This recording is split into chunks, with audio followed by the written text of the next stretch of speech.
The Reaper, the Maelstrom, and the Thief is a Dungeons & Dragons show by RollCast and is intended for mature audiences.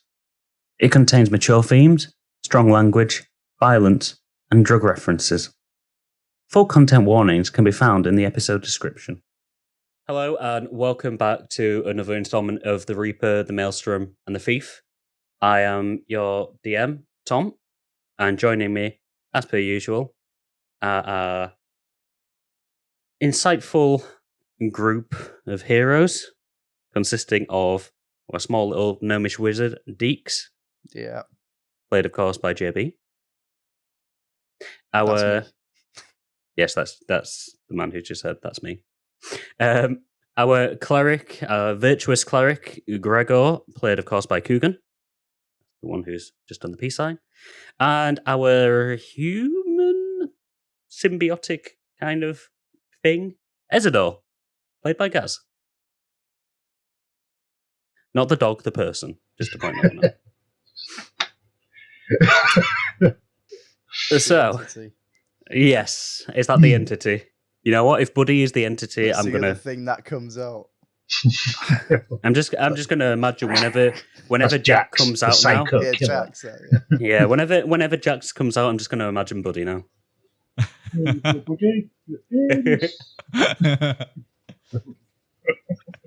That's not a good look.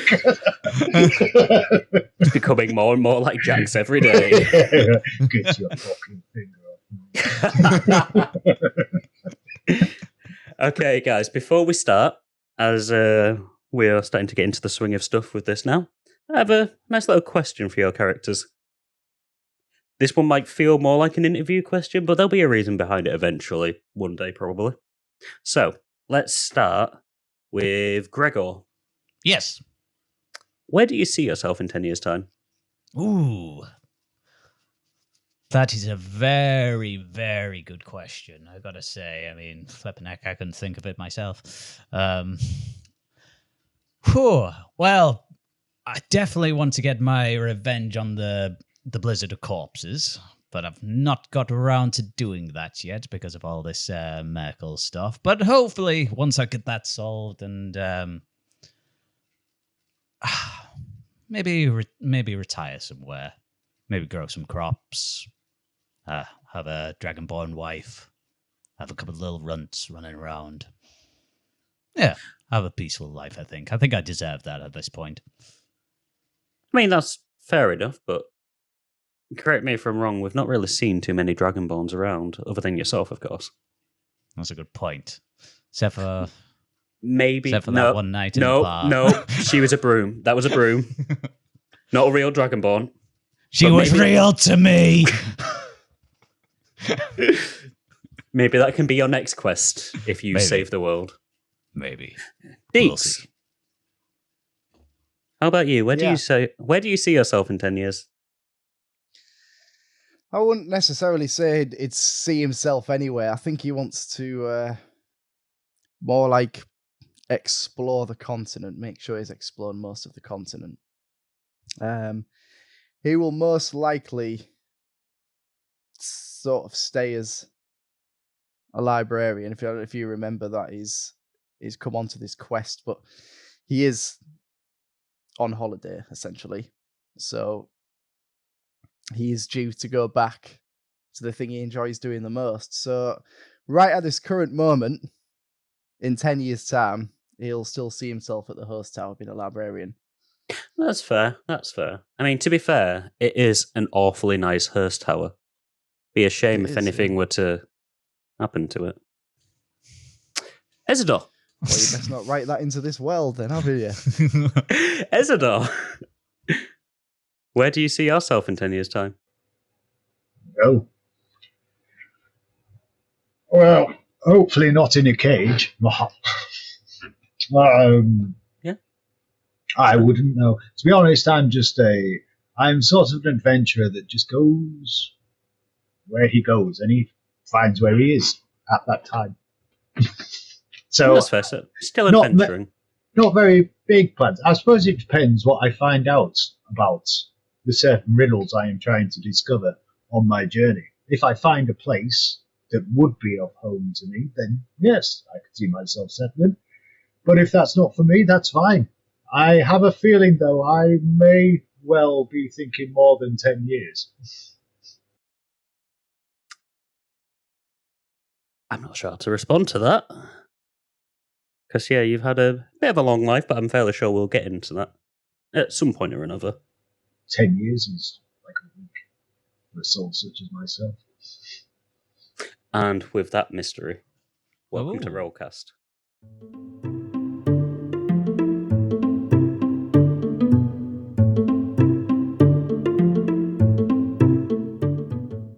So, guys, the last time that we saw you all, it was the beginning of the Founding Festival. At long last, an event everyone had obviously been looking forward to.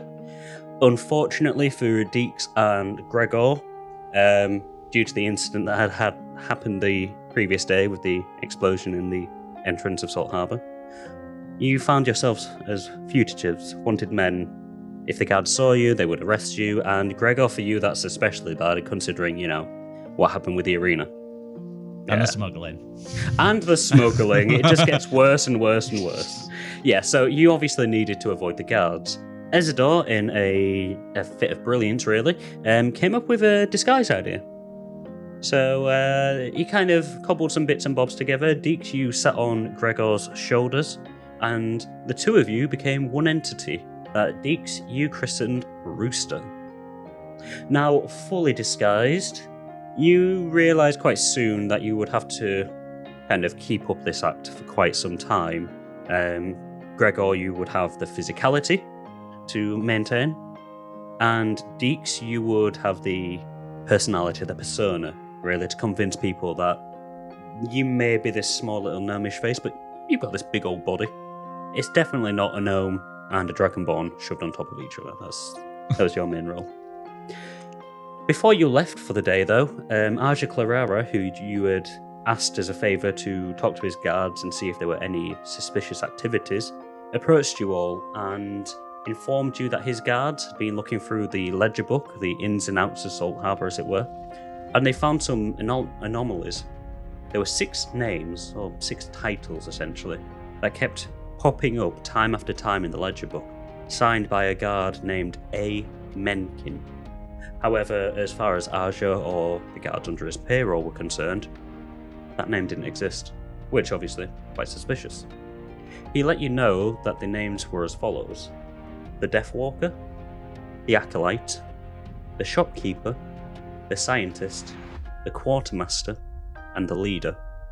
Now, it was their suspicions that these 6 people were high-ranking members of the Cult of Merkel. And again, he reminded you that your task was to either kill them or just convince them to, leave the cult. Essentially make it so that whatever nefarious plot they've got planned with the new mine crystals and whatnot is stopped. If you did this, then Sailor would be in your debt. Gregor, you would no longer be technically property of Halfwood. You'd have a powerful ally, essentially. With that, you all set off into town. Rooster, you had a little bit of trouble at times, making sure that people didn't realise that you were, a gnome and a dragonborn. But nonetheless, you managed to get to the Baneful Squid after Dix, you pretty much told Gregor to stop talking because certain sensations, we'll say. Once at the Baneful Squid, Crumb was finally informed of the news of the death of Ragnarok, of Ivok, and of course of Bimmet. Gregor, you and Crumb took a little bit of time to just chat amongst yourself over, how much of a shit situation it was, really. However, that said, Crumb was then introduced to your new compatriots, to Dix and to Ezador, and seemed to get on with them quite well, really. As you were all chatting and figuring out what your next plan was, especially talking to Crumb about the Cult of Merkel, Ezador, you believed that you saw a tabaxi looking quite shady and suspicious, who then left quite soon after you had started talking about Merkel. You followed this tabaxi and pretty much broke out into a bit of a short chase. After a very short while there, you managed to catch her, and you successfully used your Chaos Charm on her, making it so that she would pretty much tell you whatever you wanted. She told you that despite seeming suspicious, she was actually just enjoying a drink at the tavern before heading back to the tents in the slums. Thankfully, though, this wasn't the only information that she knew. She told you that the only shopkeeper that she knew of, who could potentially have that title, was a man called Toby Newden, who ran the general goods shop. Additionally, she told you that there were whispers of a Death Walker in the camp. The Death Walker was someone who had apparently died recently in a fire, who had clawed their way back from the dead. And she stated as well that if they had managed to do such a thing, there must be something tying them to Salt Harbour, something bringing them here. There must be a reason for it, essentially. She also wasn't very happy at you for pretty much saying, if you shout tabaxi in a crowd, a tabaxi should turn around. But nonetheless, she left after giving you a very short, sharp slap. She gave me a name, though, did she not? She did. She said that her name was Miskla. Yes, Miskla Tabaxi, who lives in the slums. Rooster, during this point, you, Rooster, you tried to find Toby Newden, because you, Gregor, have visited him before. You knew who he was. Unfortunately, though, Dix, you had never been, so you didn't quite know where you were going. Gregor tried to direct you along. It was to no avail, really.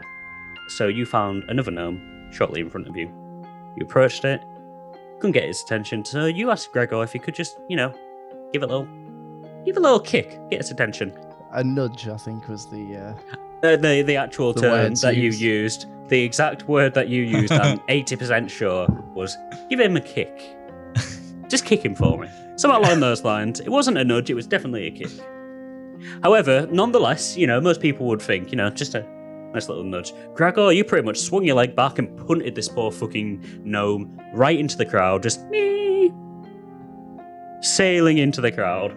Goal! I've just got the image of a happy little gnome. Slap. Yeah, this gnome having a great day, just... Oh. Probably fucking dead. Again, Gregor, the fucking gnome slayer. There's a reason. Strength check. What did he get? Like an 18? He got like an 18 or something like that. Ridiculous. Nonetheless, you guys then decided to fucking leg it. Managed to get to the shop, thankfully. However, unfortunately, when you were trying to discover more about Toby Newden, you weren't very successful. To begin with, you didn't really know what you were meant to be asking Dix, because obviously you've never met this guy before, and you're a little librarian. You're not an interrogator. You don't know what to do on that type of stuff. It was a massive failure. It was a very big failure.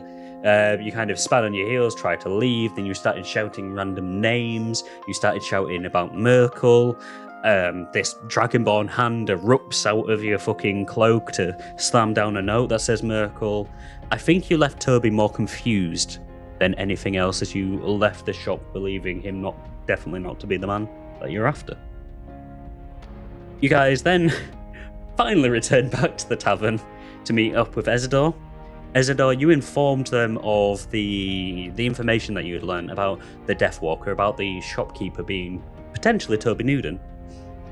Dix and Gregor both tried to dissuade you slightly, saying that there was no chance that the shopkeeper could be Toby Newden, because you guys had vetted him. It's all alright. But you Ezador, you wanted to you had a hunch. You wanted to make sure. So whilst Dix went outside to show you exactly where the shop was, Gregor, you sat and ruminated for a little bit about the details of the Death Walker, about how he had died in the last couple of months in a big fire, how he was a vengeful sort, how only hatred could have pulled him back, how someone must have been desperate to exact revenge in order to actually make a deal with Merkel, knowing fully what that would entail in the endgame. As you sat there and pondered, you realised that there could only really be one person. That person, of course, is the one who died. Yeah, the one who died in the arena fire, the one that Rag pretty much tortured and then burnt alive.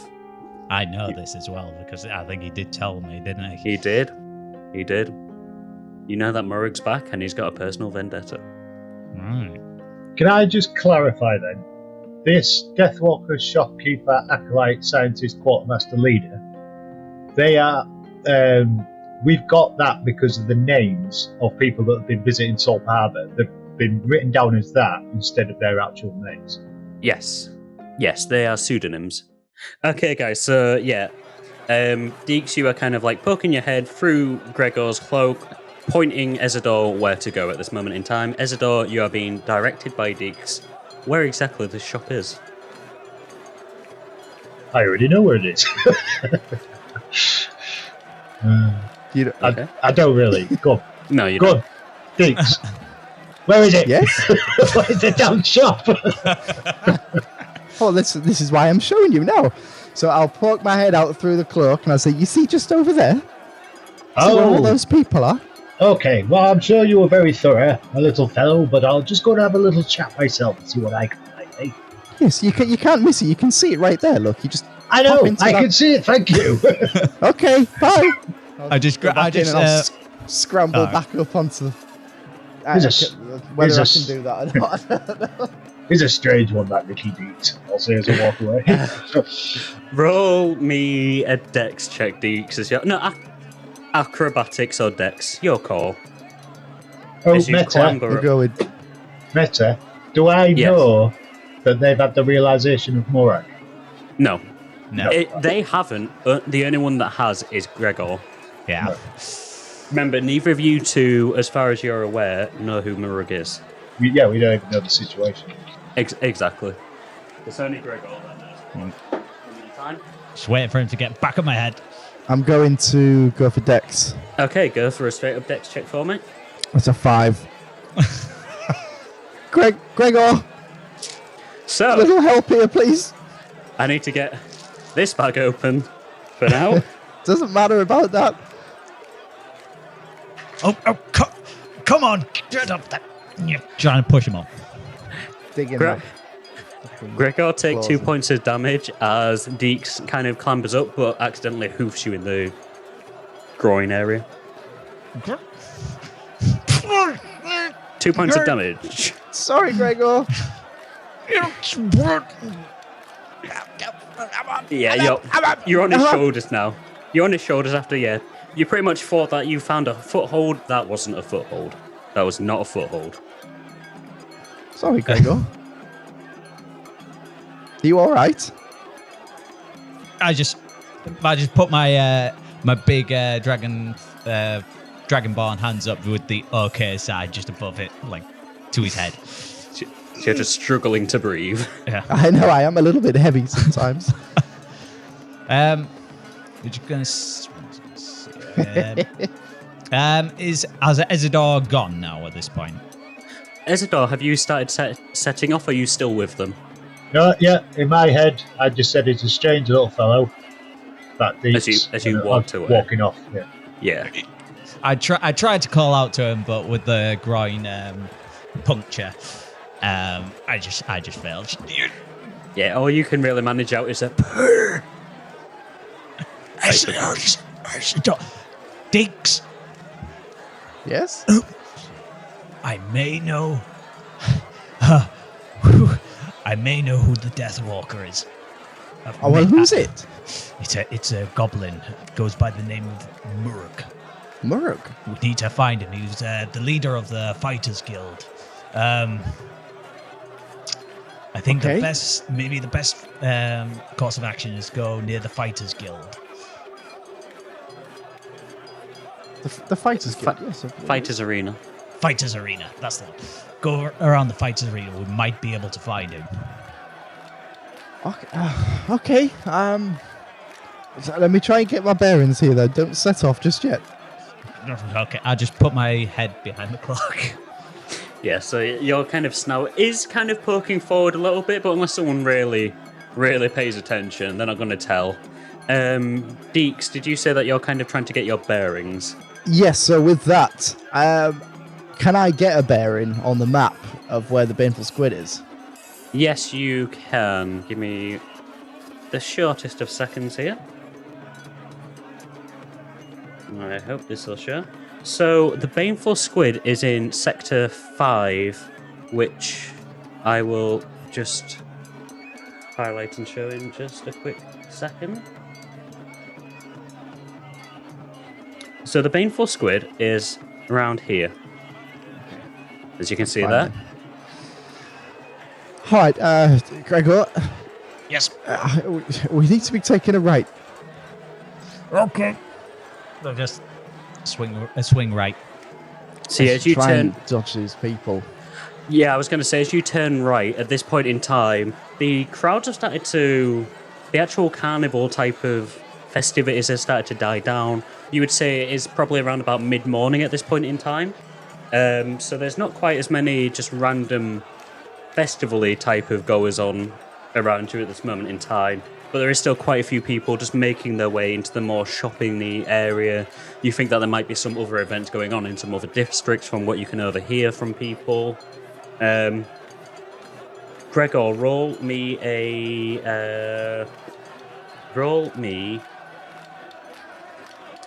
just a straight-up dex to see if you can weave in and out. Dix, are you helping steer him? Yes. Yeah, absolutely. I'm Roll going me... to steer him until we get to... Well, forward heading until we get to those steps. That's fair, in which case, roll your dex with advantage, please. All right. That's better. 15. 15. With a Is that 15... me for a roll as well? No. Just you saying that you're kind of helping is enough. With a 15, you start kind of nimbly weaving in and out of quite a few people. There is you don't notice at first, but you kind of knock into something. You feel like a little bit of a oomph, and just like Can I look down to see if I can see that? Yes. So as you look down, you kind of have to peer your head fully over. You're expecting to see like maybe a small child or something up to kind of like Gregor's chest height, but the creature below you, I guess, is much smaller. You, Dix, would probably reckon that this creature is probably about your size, actually, in terms of actual height. It's a very odd-looking being. The being in front of you kind of looks like a large humanoid squirrel. Got dark brown fur, I guess, with some white flecks on it. As this creature is looking up, you can see that their face resembles a weird mix between a hamster and a squirrel. They have the ears and nose and snout of a squirrel, but the mouth and cheeks, quite full, like a hamster would be. They are also wearing...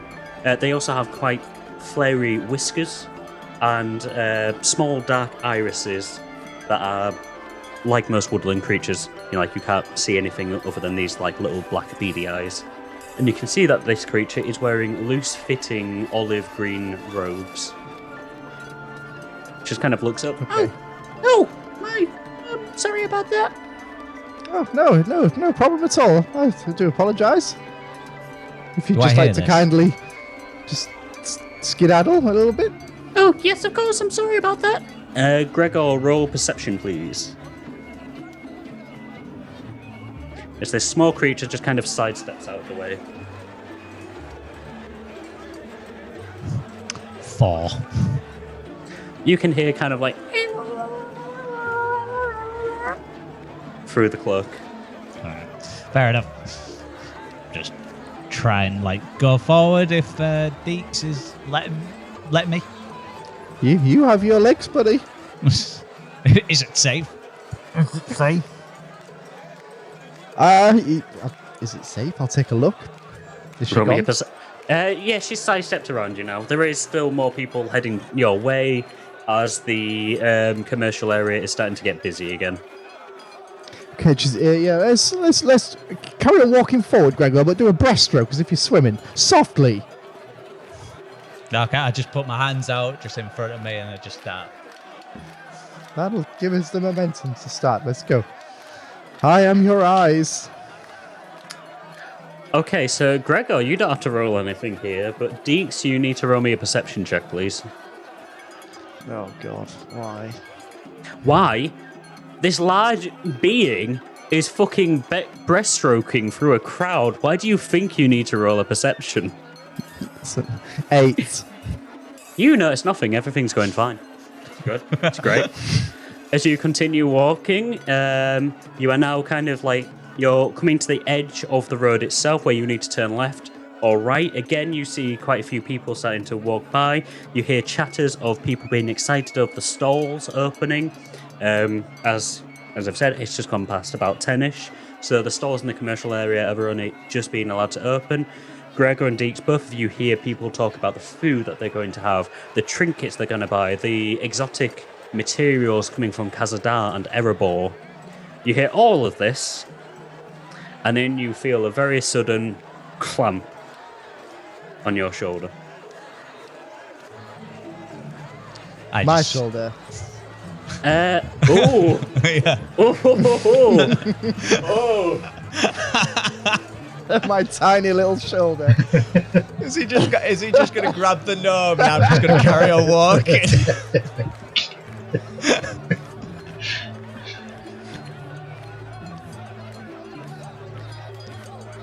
It's a guard, isn't it?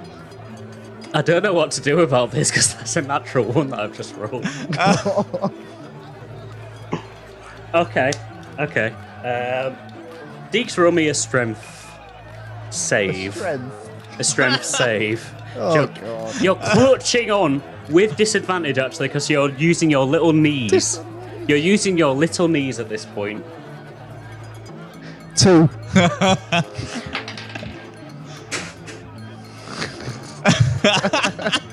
Dix, you feel this heavy hand kind of clamp onto your shoulder. As it clamps onto your shoulder, you feel as if this person intended to just kind of like pull you back to be all like, oi, what are you doing? So it clamps onto your shoulder and pulls. Well, you fall backwards. Can I, in the process of falling backwards, can I not You've already failed your my check, arm sir. around his... Well, can I not wrap my arm around his head for some extra support? If I felt I was getting pulled backwards, I'd try and clamber onto something. Okay, what kind of thing would a reaction like that be? I guess roll me. I think it would be intelligence. I don't think it'd be intelligence at fucking all. Fuck off with that. It'd be a reaction. It'd be a reflex of some kind. So you know what? Roll me a straight up dex. That's classed as your reflexes and stuff. That's a 4, then 5. Clamps on your shoulder, starts pulling you back. You kind of like wrap your arm around Gregor's neck in reaction. Gregor, you just feel a strong pulling. To this guard, it's kind of like this is the head, this is the body, and it kind of gets yanked off. Gregor, Okay, then. For a split second, you feel like as your neck is being caught quite badly by this little gnome pulling you backwards. However, kind of pulled out. Wait. 2 options here. You've already had 2 chances. No, I'm not trying to prevent the fall anymore. I'm Well. trying to think of what I can do about the fact that I'm now a separate person.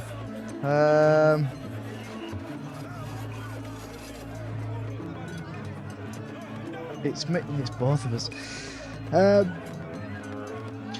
Do I understand what's going on? I'm just going to go for it. I'm going to go for it. I'm going as on my way down of falling them. I'm going to try and grab the cloak. Just to point out, you're not falling down. This guard still has hand on you. Yeah, Still it's just Got kind of hand on like... me. Pretty much, because your shoulders are so small, and he thought he was just, putting his Yeah. arm on a big kind of like trap type of thing, like the traps of Yeah. someone's neck. He's kind of just, so like that's your shoulder there, this area. He's fully got your shoulder and he's still lifting you backwards because you as a creature, Alright. as a gnome, are a lot lighter than he anticipated. Okay, well, I'm just going to say to Gregor then, as he's grabbed me, a guard has me! I quickly turn around to see who it is. Just poke my head out of the cloak. Okay. Here's what happens. Here's what happens. As Dix, as you've told Gregor to start breaststroking his way through, you reach the end after people start giving you a couple of funny looks, but Dix, you don't recognise any of these as funny looks. You actually think that people are admiring you for this weird, crazy dance that you're doing against the crowd. As you reach the crossroads and it kind of clears, you feel this hand go onto you.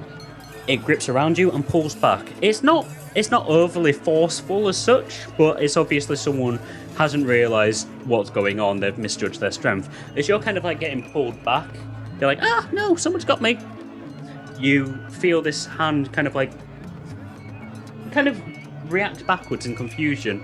You're pulled back and you're lifted face to face with one of the town guards. Gregor, as this is happening, you feel Dix first kind of try to wrap his arm around your neck. You feel like it, as that happens, as he lets go and he fully comes off, you know he's come off your neck. So yeah, you kind of like just try to whip your head around, and yeah, you can see now that Dix is being currently held aloft by a very bemused and puzzled guard. The guard is looking at Dix like, I did not expect to see an gnome. Slowly turns his head and he sees your little like dragon snout poking out trying to look around the corner. Why on earth are you on the shoulders of a dragonborn? No. Can I just? I'll just take a second. I'll be like, well, can't you see we're part of the act? Exactly. Roll me persuasion. With advantage, because I second it. He's still a very. You've been walking against the performance, against the crowds. He's suspicious, but he's willing to have his mind changed. Ooh, 15 again. So what is it? You said, can't you tell we're performers, yeah? Still looking at Dix, looking back at you. I suppose Dragonborn and a gnome being a... not quite sure what it is that you guys are trying to be. I suppose it's fun enough for this, isn't it? But, you guys are going the wrong way, you know. If you're a performer, yeah, you're heading out of this area. If you're a performer, obviously, he's still got Dix. He just kind of turns around, so he's pointing you, Dix, to where all the other performers are going. You're meant to be in the centre near the fountain.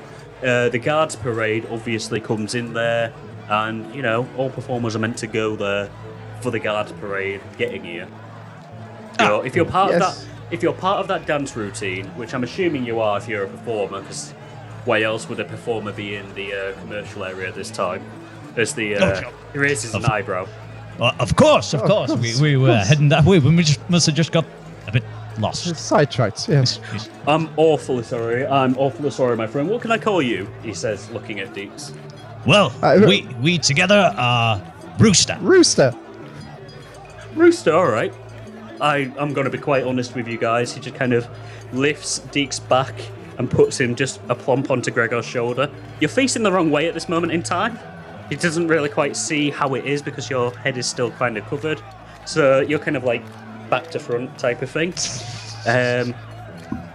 I'm going to be honest with you, I don't really have time to check through all the performance and stuff like that, but follow me, I'll show you where all the other people are, and I'll get some guards as well to just make sure that, you know where you're meant to be at all times, because last thing we need is trouble happening after that terrible explosion that happened the other day. Oh, of course. And I just carry on walking. Am I still spinning? You're going the wrong way. You're going the wrong way. I turn back around. Come on. He just kind of like gestures back. I'll make sure that you get to the centre. Brill! Fantastic. I need to spin around on his head then. You do. As you are, I won't make you roll for this. As you're kind of like trying to reshuffle yourself around without this guard noticing, as he's leading you into the center, we'll kind of like Grand Theft Auto 5 camera pan out and then pan back into where Ezador is. Nice. Okay, so Ezador, you were heading. Yeah, it was you. You were heading to the general store, I believe. Yes. Am I at the door? Yes, you are now at the door of the general shop. Took you a little bit of toing and froing, jostling some crowds and whatnot. But yeah, you are now at the door to the general store. Did not mean for that to rhyme, but there we go. Okay. I would like to forcefully open the door. Forcefully open the door. Okay, so as you approach this door, you see that it is a pretty simple, old-style kind of door, just a wooden door, a little bit of a window pane on the top of it. You kind of put your hand onto the metal handle of it and just slam it straight open, just like a zoof. Is he here? As you look around the store, you see that it is pretty much just an unassuming kind of store. There are a couple of rows of aisles with just random bits and bobs to it. As you slam open the door, you hear like a ding, very loud bell kind of ringing as you slam open the door. You see that there are lots of walls of herbs just around the store itself, and behind a large island counter is what you assume is the purveyor of the store, just kind of moving some of these herbs around. You hear like clinks of bottles as he's moving bottles around as well. As he's kind of like looking around, he's walking around and going to the counter at the very far end of the store. And you can see that there's, just some like general packs of provisions.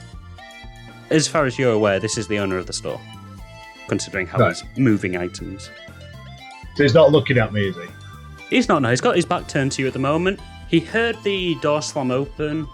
He heard the bell, but he's not really reacted too much to that. If you had to take a guess, you would probably assume that due to, like the festival going outside and everything like that, he's probably gotten a bit used to people slamming open the door today. Right, okay. Doesn't really pay any mind. Well, I'm gonna. I won't be looking at me. All right, I'm gonna walk up to the counter or wherever it is. Yeah, so you stride over to the counter, kind of like passing around this island counter, passing by the wall of herbs and passing by all these like just general goods, basically. These packs. As you're looking by, you can see that a couple of packs seem to have dried food, nuts and stuff like that. One or two of them have medical supplies in them. But yeah, as you approach, he kind of like hears the footsteps and kind of like raises his head to look around and turns around. Oh, hello, my duck. What can I do for you? Yes. What can you do for me? Yes, what can I do for you, my duck? I'm a purveyor of the store. It's a nice little store. It's not very big, I know, but it's my own. It's purveyor of many me and my things, wife. are you? Well, just mainly general goods. It was me and my wife, you see, and she passed away, unfortunately. So it's just me now, just to help out with my kids and whatnot. It's not much, but it's a living. Yes, indeed. Is it dangerous, would you say, like working a shop in such a place as Salt Harbour? Oh, you get the occasional ruffian in here, but nothing the guards can't handle. You know, it's just the guards. Rather secure, isn't it? I noticed when we came in, we had to give our names and rather detailed information about ourselves when we walked in to Salt Harbour. Oh, you're a visitor. Of course you are. It's the festival. Yeah, of course you're a visitor. Yeah. Well, when you live here, like I have for quite some time now, like I said, with my dearly departed wife. Yeah, sorry. He just kind of shakes his head. It looks like he got lost in thought for a second there. Shakes his head, gets rid of this kind of mournful look on his face that flashed there for a second. Yeah, when you live here, all you really have to do is sign your name in and out and stuff, because, the guards know you. They might seem, don't get me wrong, they might seem like sticklers for their jobs, but kind of leans in close. I don't know if you've heard, but there was an attack the other day.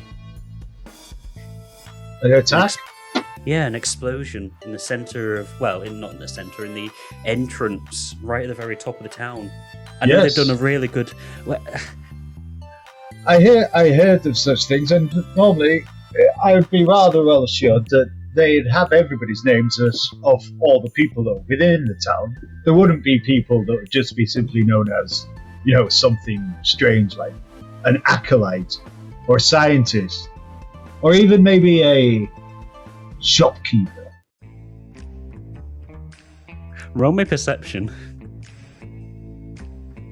And I am fully looking at his eyes. You're just kind of... Oh, are you trying to use your chaos charm at this point? Are you just kind of... I can't, can I? I've used it.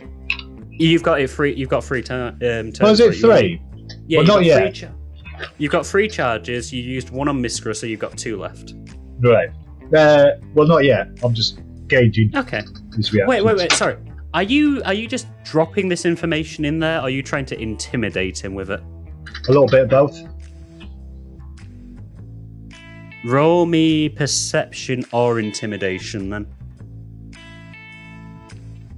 Although you do have to declare which one you're rolling before you roll it. Oh, well, I've already rolled. Okay. Perception I'm going for. I can't see what the character sheet is. I got...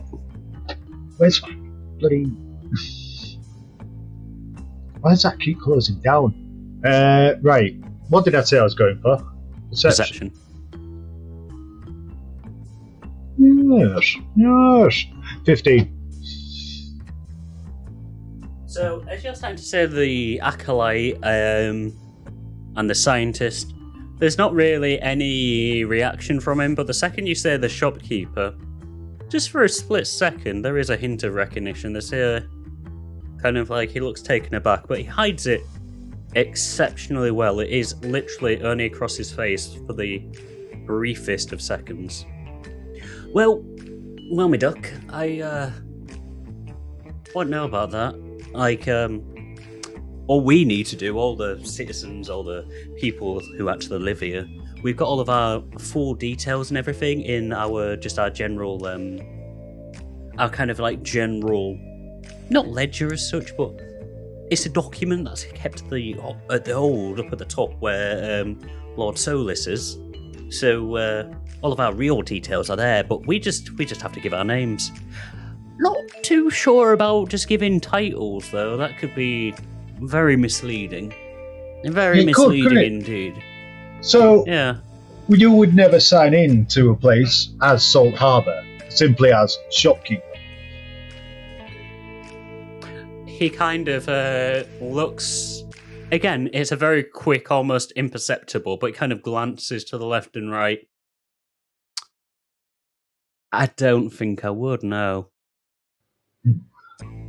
Tell me, are you aware of a game called Centauro? Called what? Centauro. Centauro? Yes. It's a ancient game from lands that I come from, and it involves reading people. The little tells when they may be hiding information or somewhat. It's a rather ingenious game. It takes years of dedication and practice.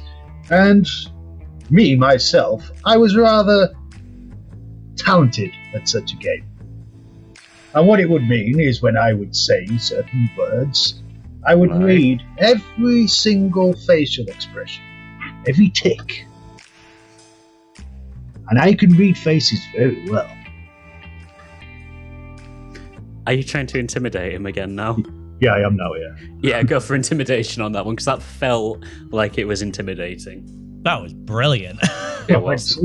Okay. I was expecting him to pull out a knife, and it's like, and every time you lose a finger. 19. 19. Again, he kind of takes a slight step back, but his back foot is already against the counter. His eyes kind of, not narrow as such, but they kind of shorten slightly. Again, sir, I'm not quite sure what you mean.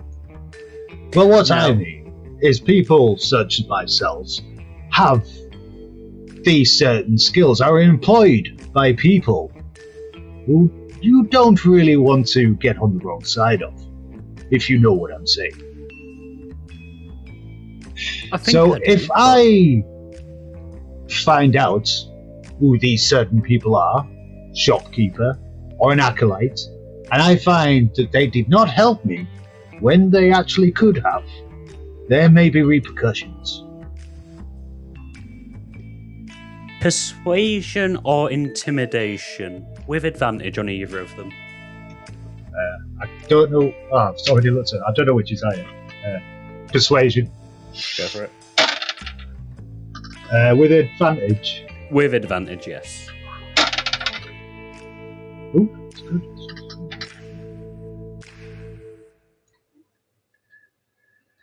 15, 16, 17. So, as you're saying that, again, you see him just kind of narrow his eyes, takes a step forward. And what kind of... Saying that someone might have information. Just saying, of course, Miduck. Theoretically. Of course. Now, obviously you've said that, you're not going to be too happy if they withhold the information. But if this person is a member of something that you're trying to find for whatever reason, well, there's two things you've got to consider. One, what would happen? What would you do for that person if they told you about stuff? Because obviously, if you're signing in and out without with a pseudonym, there's going to be a reason for that. And you can only imagine it's not good. So if this person was to tell you information, of course, then that person could find themselves in danger. So theoretically, if someone did have information, it just kind of leans in again, you'd have to make it worth his while. More than just his life? Some things are worth more than a life, my friend. Well, that would depend on the information. How valuable would it be?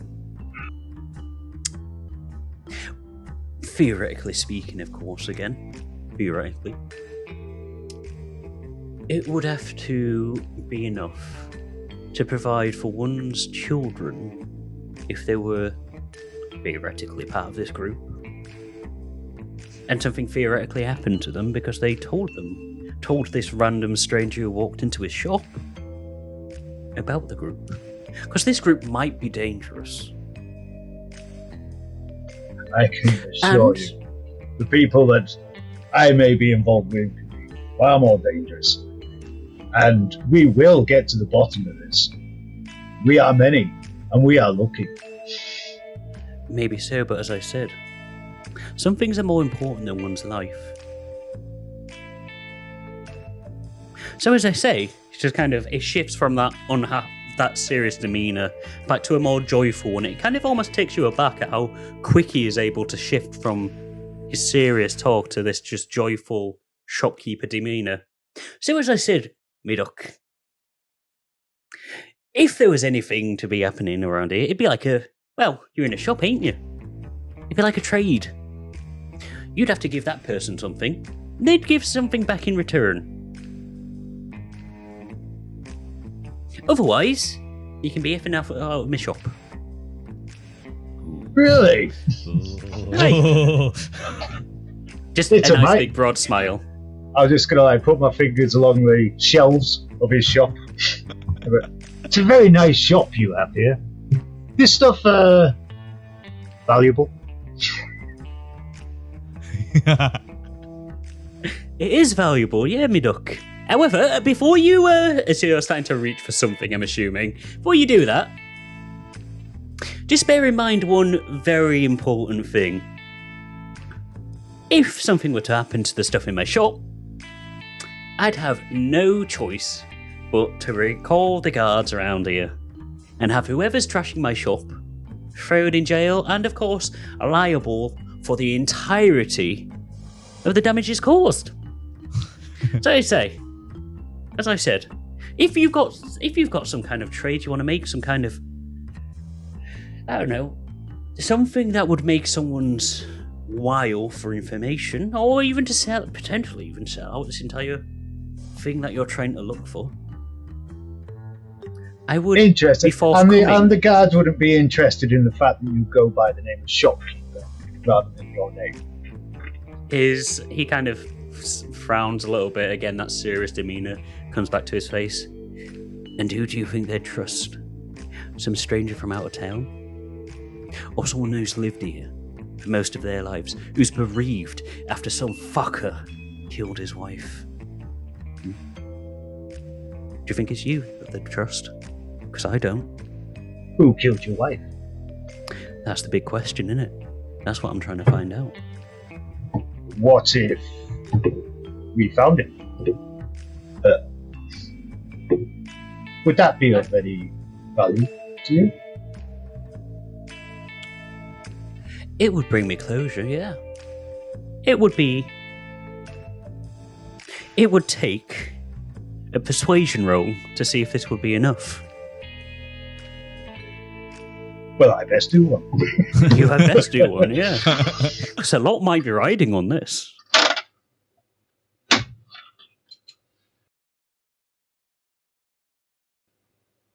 Oh, persuasion. Persuasion, yes, please.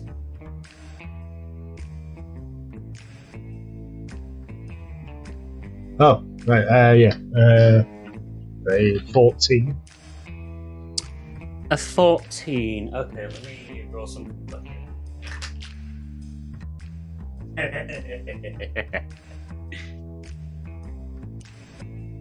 As you're saying that, I've forgotten I've forgotten his fucking voice though. Well, it won't bring my wife back, but it'd bring closure. I tell you what. You find out. Yeah, just kind of, you're both kind of leaning, even though there's no one in the shop. You find out who killed my wife. And yeah, I'll tell you everything you want to know about the cult. I'll tell you what, I'll even step away.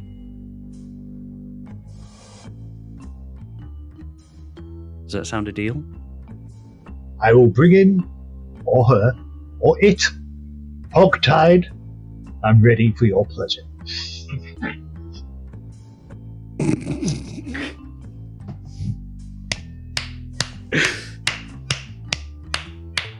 It's kind of steps back and holds out a hand to shake. Just like a very manly clasp. Now, Seems what do you we've got know? a deal. I already told you, literally just now. You get me that person. Yes, sorry, that's what I'm talking about. Oh, what do we know? Sorry. It's like I say, it's like I said again. His serious man demeanor has gone again. He's back to this nice, friendly personality and everything. Now that he knows he's no longer in any danger or anything like that. So, a couple of months ago, my wife died. Like I said, under tragic circumstances. About 6 months ago. So my wife used to walk around on a night, and she was well known, she was well loved. And quite often she would go into the slums and give food to the poor people there. And also, she would also bring bread to the guards on duty there. She was a kind soul, was my old wife. And one of the nights, she didn't come back. I walked for a while around the different areas. I even popped outside of the gates to see if the guards had seen her, and none of them had seen her anywhere. And it wasn't until I started walking back in that I found her. You know those, you know the waste channels near the slums in the entrance? Yes, I've seen them, smelt them. Yeah, well, I found her there. I don't know who had killed her, but I informed the guards immediately. It looked like she'd been It looked like she'd been throttled, given the marks on her neck. But that ain't what killed her. There were quite a lot of stab wounds around the abdomen. Quite a lot of stab wounds. My kids don't really know what happened. They know that their mother's died. But I didn't really tell them the circumstances. I mean, how would you? How would you tell kids that their ma had been stabbed dozens of times? No, The best to guards keep want- it. Yeah, best to keep it quiet, isn't it? Let them have their memory of her. What is weird, though, or at least it was weird to me, I don't know if it'll be for you. After all, you're the one who can tell ticks and signs on people, but the guards said that it was just a simple robbery gone wrong. Well, her wedding ring, all the food supplies she had, even her purse, were all on her person. The only thing missing was her hair ribbon. Hair ribbon. Hair ribbon, yeah, she had lovely auburn hair, came all the way down her back. It would go even further, but she had like a pink ribbon that tied it up. It was beautiful, it was. Might Only be that was beautiful. missing. It doesn't sound valuable. What did you say, sorry? That first part? May have been beautiful, but it doesn't sound valuable for a robbery. No, it doesn't. Which is why I was wondering why it'd be classed as robbery if only something like that was taken. That hair ribbon, she'd had it for years. It was a sentimental value for her. Her nan gave it to her before she passed, and her nan gave it to her nan. It was sentimental for her, so I'm not quite sure why it was taken, but she wore it everywhere. But here's the strangest thing. About a month after, I started receiving letters from an anonymous person. He said he had a lot of evidence saying that I'd murdered Jessica. Obviously, all of this is false. Like he said, I would never harm my wife. Just kind of sniffs a little bit. He said that it was weird. This letter said it was weird that I let her wander the outskirts slums alone, despite the fact that she'd done it for years and it was part of her being a kind and generous soul. But he said that it was odd that I came across the corpse of my wife, and with all my weapons and stuff, it'd be easy to, tie me to it. Of course, I checked my inventory after that, and there was a blade missing from my inventory. After that, I did nothing. I couldn't do anything but go along with the letters. They wanted me to give a large sum of money every couple of months. As the blackmailer said that he had the ear of Lord Solus, and he might be bluffing, but I don't really want to. If I went away, you see, something happened to me. If I went away, who would look after my kids? They go in an orphanage, and no one wants that. So at first, I paid. It was only 5 gold pieces a week or two, but he's now wanting 150 gold pieces a week. And how do you pay this man? How I pay him? He basically asks me to get a large, whatever the sum of gold is at that time, and deposit it into a bank account in the bank. The only thing that I've got is a slip with the actual account number in it. Due to information storage, I'm not allowed to know who the actual account holder is. I've tried before at the bank and they've just said, nope, can't tell you that. I can give you the slip if you want. Indeed. In fact, would you have these letters as well? I do actually, I do. Give me everything. Detail is everything, my friend. Hold on there for 1 second, me duck, and I'll go get them for you. And he kind of toddles around the side I say toddles, he's quite a portly man. He's in his late 50s. It's pretty much grey apart from some red hair in his beard, quite chubby cheeks, and this is walking around kind of toddling over, and you hear him opening some drawers underneath the counter. You're like and it is a large stack of letters that he gives you. That's all the correspondence that I've had. I will take them from him. Yep. Take it these. Well, I assume these are just going to be handwritten letters with a handwriting. Yes, that is correct. If you were to look through the letters, you would see various threats, various demands for money. You would see the instructions to essentially take the bag of money, give it to the teller, and to give the teller the slip of paper. The teller would then return the slip of paper and take the money. And again, just more and more details basically of how Toby has almost certainly definitely done this. And he is going to tell Lord Solus all about this. Do not worry, my friend. As I can tell, this is grieving you, but we will get you closure. You have my word. You have given me a stack of information I can work with there. I think I'm going to take a trip to the bank. In your notes for your inventory to know what you've got, you now have blackmailer's letters and suspicious bank slip. Okay. Where's my inventory? There we go. Right. So, blackmailer's letters and suspicious bank slip.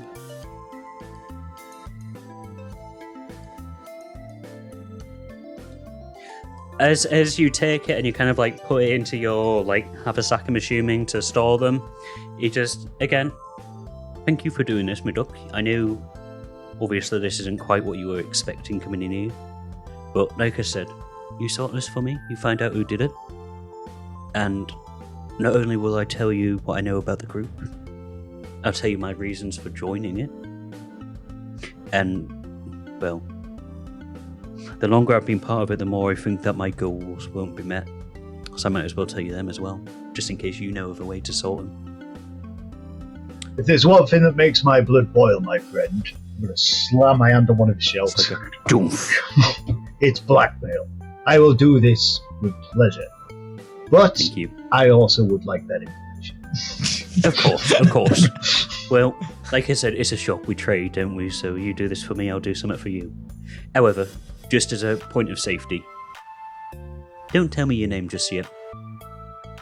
No. You may refer to me as the Wanderer. As you say that, there's just in the background, the door kind of blows open because of a bit of wind, and you can hear from the festival a Spanish guitar going dling as you say the Wanderer. Oh, that was awful good timing. All right, Wanderer. I'll see you around. Shopkeeper. Hi. Oh, wait a second. As you're exiting the door. Wait a second. Oh, he got me. He got me.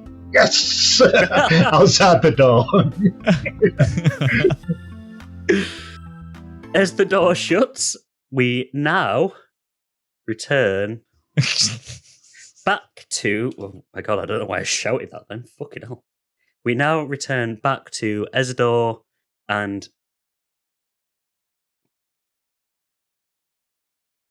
Sorry, I selected the wrong soundtrack there. As the door slams, the camera once again, GTA 5, zooms out and pans down and across ever so slightly. You're not actually too far away from where Ezador is at the moment. But we return back to Dix and Gregor being led by the guard into the centre of the commercial area. Yes! Are you ready for an epic battle, Dix? I don't think so. All right, so like I said, I don't know why I've got the shopkeeper's voice. Not quite sure where that came from. Like I said, Travels fast. just sprinting. Like I said, this here, Jesus. this around here is where all the performers are meant to gather around. Kind of like looks at a device on his wrist. It's a bit of an odd device, Dix. Gregor, you can't see this, but Dix, it kind of looks like a sundial, but without the actual, sundial-y part. There's two little things on it which are showing, numbers around them. Yeah, you can tell that it's showing the time, essentially. He's got a watch. He's got a watch, yes. But, we're in fantasy world here, Coogan. I can't straight out say, he's got a watch. Hey, nice watch. Oh, you know what a watch is as well? Nice. No, what people do is it's a newfangled technology around here. We've all been there. Hey. Anyway. Look out for the iPhone. Anyway, 2,100 steps. It's a magic stone. It tells me all the steps I've done. Like I said, looking at his watch. About 10 minutes time. I don't know why I keep on going into the fucking Somerset accent. In about 10 minutes time, guard procession will come through. They'll do their nice little procession around here. It's a nice little drum beat type of thing. And, well, I'm sure I don't have to tell you guys, you're the performers. Are you gonna... Oh, we know our part. We know what we're doing here. You're going to perform with them. I'm just nodding my head very quickly. Aye. And Please don't do that. we're only a couple of minutes out. And, between you and me and the body of you, says, kind of like pointing down to Gregor. my guard manager, I don't know what you call him, a guard manager? Yeah. Person in charge of my platoon. Don't have to know that I'm not quite at my post right now. You two have intrigued me. You've really intrigued me with your act. I want to see how a gnome and a dragonborn can dance so succinctly around the guard as they do their kind of like post routine, their marching and stuff. I want to see how this works. Oh well, of You've course. made my but day, guys. Do not be expecting any synchronicity. It's not what this is about. This is a dance of the ages. This, and it's very historical, but it doesn't have much in sync dancing moments. I must say it's a different kind of dance. You sort of need to be artistic enough to understand it. It's very complex and complicated. Yeah. I was going to say, as he said all that, I'm just literally jaw dropped. It's like, I'm going to have to be dancing. Dix, roll me a persuasion, please.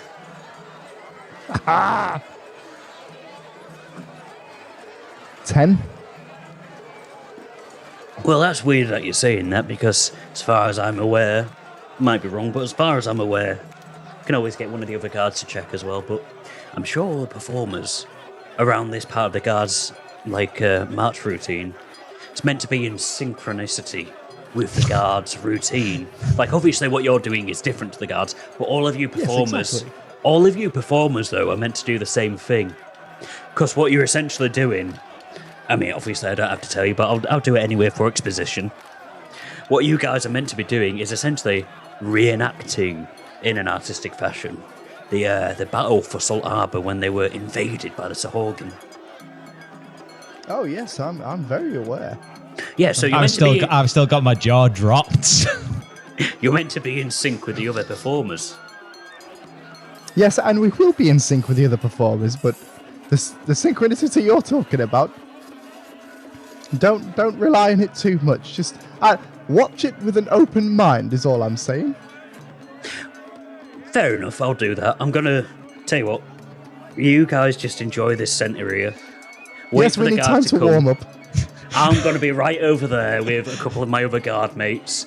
I'm gonna tell them all about you guys, because honestly, a gnome and a dragonborn dancing, they're gonna want to see this. He kind of I just slowly raise up my hand, just with a thumbs up. Oh, I thought you were going to shake my hand there. It's nice to see you, big guy, that you're all hyped for this. What did you say your name was again? Rooster. Rooster. Right, I'm going to tell the other guards to be on the lookout for Rooster as well. Because honestly, you might make our day. You might be our favourite act of this entire thing if it all goes aplomb. Oh well, thank you very much. We'll Still look got my forward thumb to seeing you out there. Gregor, your thumb's kind of like shaking, I'm guessing. No pressure. Oh, last minute nerves, I see. So you kind of like... Enjoy the rest of your day. Will do, he says as he starts walking. Takes 2 steps, turns round to look back at you and kind of just leans against the wall. Big thumbs up to you two. My thumb is still up, shaking even more. Is he hardly gone any distance? He's like literally less than 10 feet away. So you guys are now where all the tents and stuff would normally be, in the kind of like back centre of the commercial area. So this kind of area. Just like below the steps from the residential area. So all of this place would normally be full of shops and vendors and whatnot. And as you're looking around Dix, you can see that there are still some, but they're on the very outskirts. Where you are right now, as you hear like a whoosh of water behind you, as more people are dancing around and stuff, you're by the fountain, the large fountain that's kind of like set flat on the ground. There are a large amount of people just kind of forming a circle around you now. You can see that there's probably about 20 or 30 other performers as well. They're all dressed differently, but you can see that there is a recurring theme. Some of them have like little spines, some of them have ridges and stuff like that. Some of them have like completely blue cloaks and stuff on. You can see, even without needing to roll anything for it, you can see that they're all dressed as Sahorgans. Everyone there is just kind of limbering themselves up, getting ready. I've still got my thumb out. I'm going, we're dead. We're dead. Put your thumb away, Gregor. Put your thumb. We're dead. We're dead. I'm going to say... Dix, I've never danced in my life. Shut up. Okay, turn away from the gun and just start walking away slowly and warming up. I'm not saying to leave. Just get at least 15 feet away. I just slowly just put my hand down, still shaking a bit. And gradually pick up the pace.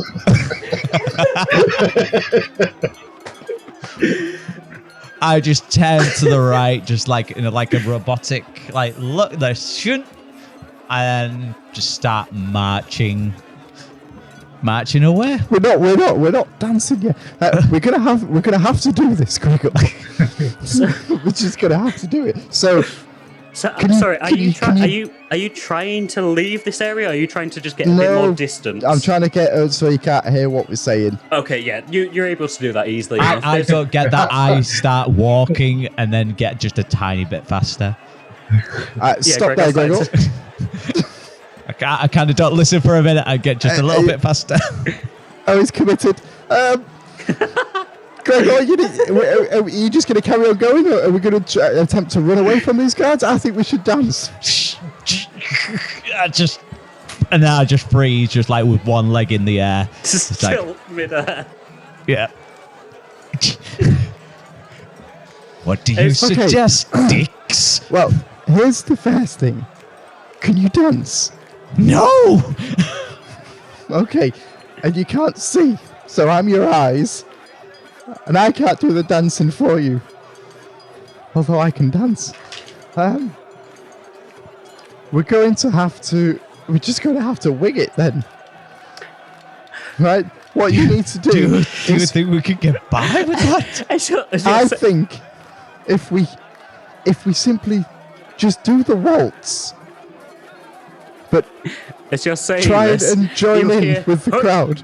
Hut, hut, hut. You hear Gregor, heavy. it's starting. Oh, as he says that, I start marching, just. Remember, I am your eyes. You What do hear you the see? clanking of the metallic clanking of dozens and dozens of guards' outfits just marching in tandem. Dix, as you look up, you can see again in rows of three. Rows of three. Probably about 40-50 guards, all walking in tandem. One in the very centre of the 3 columns, right at the very front, is beating a drum in time. The 2 on the side have large spears that they are kind of like swirling around. They keep on swirling them around until they start descending down the stairs. As they descend down the stairs, they stop swirling them and hold them aloft and start pumping them up and down. Kind of like trying to get themselves into the spirit, as if they were marching into battle. It's quite amazing because as one row lowers, the other one raises in tandem, almost like a piston going up and down. They make their way down into the crowd, and the crowd that was waiting there, marching through, split. So there is a single path into the area of the fountain. The fountain again whoosh, erupts into water. Dix, you feel the spray of the water drop as you again hear more marching. These guards line the perimeter. As they line the perimeter, another row and another row. So they're about 3 rows deep at this point in time. The ones at the front slam their spears down. The ones behind raise their spears up. The ones behind them shout, just in unison, like a Hua! Spears goes down, twirls, back up, another Hua! This happens for about 20 or 30 seconds. Then, kind of like, you see that there is one right at the very front with a large feather kind of adornment on his helmet. He slams his spear down. As he does, clockwise, almost in a spiral, everyone else, one after another, slams their spear down with a... It's almost deafening, the cacophony of it. Eventually, everyone has their spears down. Roll me a very quick perception, please, Dix. 8. From the distance you're at, you're not sure if these are real spears or not. They could be dress spears, like Sherman spears, or they could be real spears. Eventually, all that's left is just the drummer boy just drumming. The man with the feathered adornment takes a step forward, slams his spear down again. Creatures from the deep! You have invaded our homes for the last time. We already fought you back decades ago with the hero of Salt Harbour. His statue, and he kind of lifts his spear and points backwards. And he points in the general direction of the financial district that Gregor, you know, is where that statue is. And his sacrifice was not given in vain. We shall, as one, kind of swings his spear around, and you see every other, troops swing their spear around in unison. As one, defend our homeland from the scourge. Swings his spear back out, slams it down. If there's a Horgan! Just kind of glares at you performers. Takes a deep breath in. Have at thee! Gregor, I think this is us. Can I see? Did I miss all of that, or could I hear it? You heard everything, because this man was pretty much screaming. Yeah, right. Like, my word, this man was giving it his best. If he rolled a performance roll, he would have got a fucking nat 20 with that, from the way that the crowd are reacting. They're cheering. They are just like whooping. There's applause. You hear people in the back, boo you, Sir Horgan, scum! As you look around... Dix, do we, is this a fight scene or something? No, it's not real, Gregor, it's not real. We need to follow everyone's lead once everybody starts moving. I think we need to be the centre of this. I'm going to wait until the creatures start moving, and then I'm going to try and direct us towards it.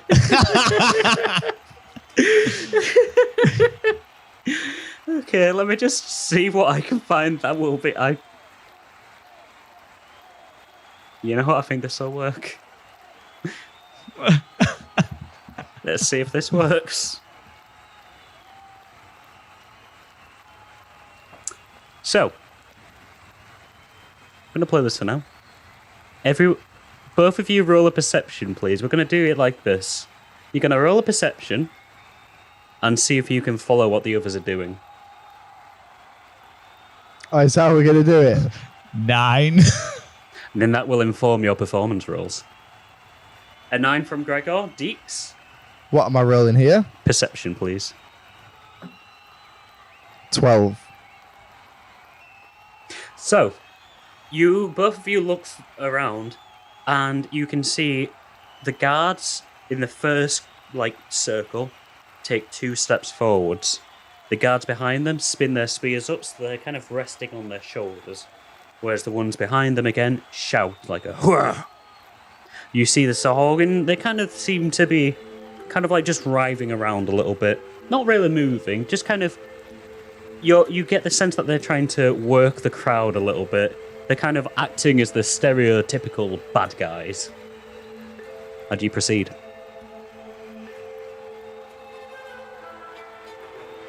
I just start marching. Just like a proper military march? Repeat that, what you just said. And I just start marching. No, don't start Gregor, don't start marching yet. Redo that speech for me. Oh, Christ, I don't want to redo the entire speech again. No, Christ. not the speech. Oh, okay. So... What they was just doing then. What, the Sahorgans? Yeah, the Sahorgans. Okay, yeah. so they're kind of... It looks like they're trying to work up the crowd a bit. They're kind of... You know, like when you go to, the circus or something, you see people kind of... Or the theatre or something like that. You see people, moving their hands and stuff like that, trying to crouch down low and move around to seem suspicious and weird and creepy. That's what they're doing. Yeah. They're trying to work the crowd up. More than, Okay. facing the actual combatants. They're kind of Yeah. we're the big scary ones. Kick him, Gregor. Okay. Yeah? Yeah, okay, I just follow Is that along what- with what everyone else is doing, in the thingy. Gregor, crouch down on your knees. I just do a really robotic, back and forth, down to my knees. Wave your arms out by your side. And I'm going to take my arms out as well.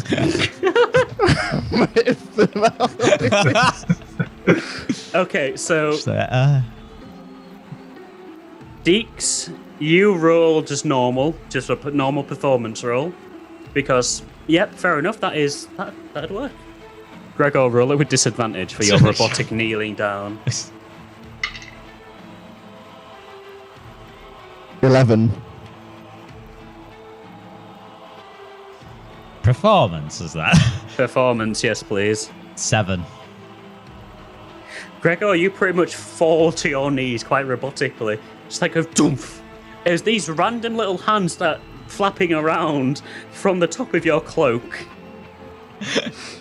It doesn't appear that anyone's noticed you yet, as the Sahorgan are kind of dancing around you and stuff like that. The crowd is jeering them as they're trying to work them up and everything. Again, you hear another slam of the spears. Men! Ready thyself, harden your hearts, and drive them back! You hear "Hurrah!" from the rest of them as they start marching in unison, closing in on you. Do I see this through the cloak?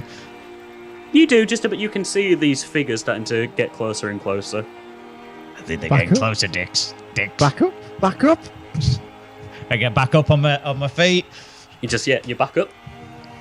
Hold back. Move back. Move backwards. As I take one big step back, and then the Can I next. see around what's everyone else doing? Roll me another perception check, please. Just Deeks this time, because, Gregor, at this point, the cloak is back over you. Yeah. You're kind of blind. 10. 10? Mm-hmm. It's getting harder to tell, because as the people are starting to mingle in, it is starting to look more and more just like a fight scene more than anything else. There's probably some rhyme or reason to it, but these people are professionals. Every one of these people are professional performers.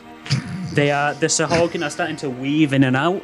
You hear the occasional from the actors inside as they raise their fake webbed hands up towards a guard. You see a guard "Huh!" stab forward.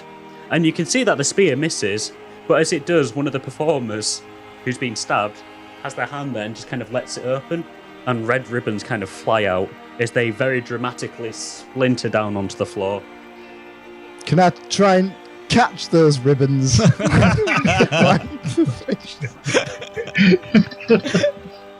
Roll me a sleight of hand.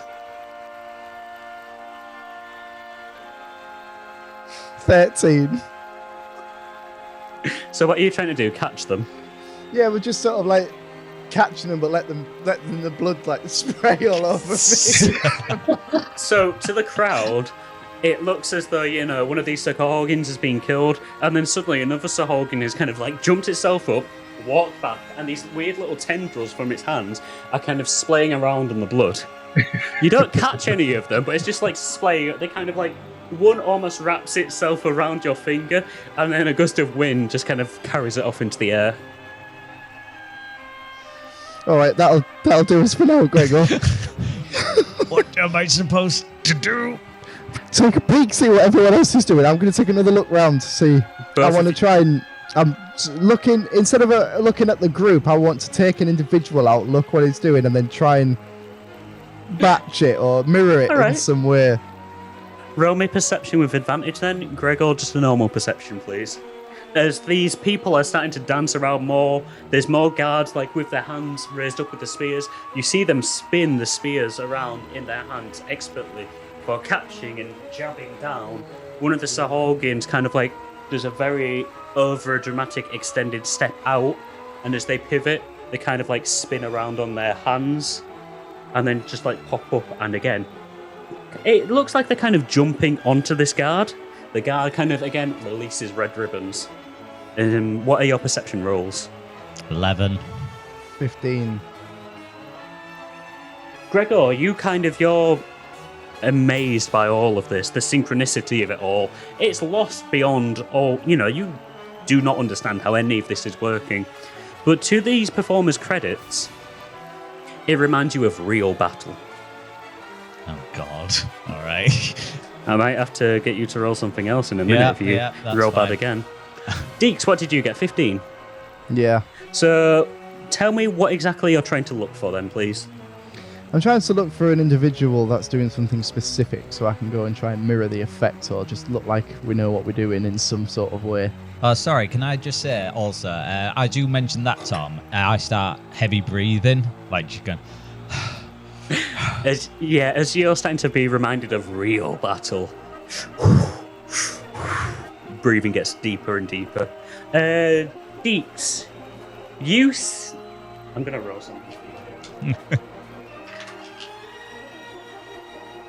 You see a slightly larger built Sahorgan kind of stamping rhythmically to the music, stamping its way to the man with the big feather on its hair.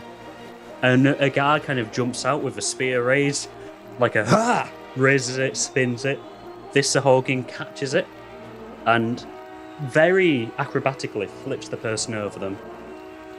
Slams the spear down, and there must be some kind of trick, because the second he slams it down, it shatters, and he starts marching back towards the man with the feathered helmet.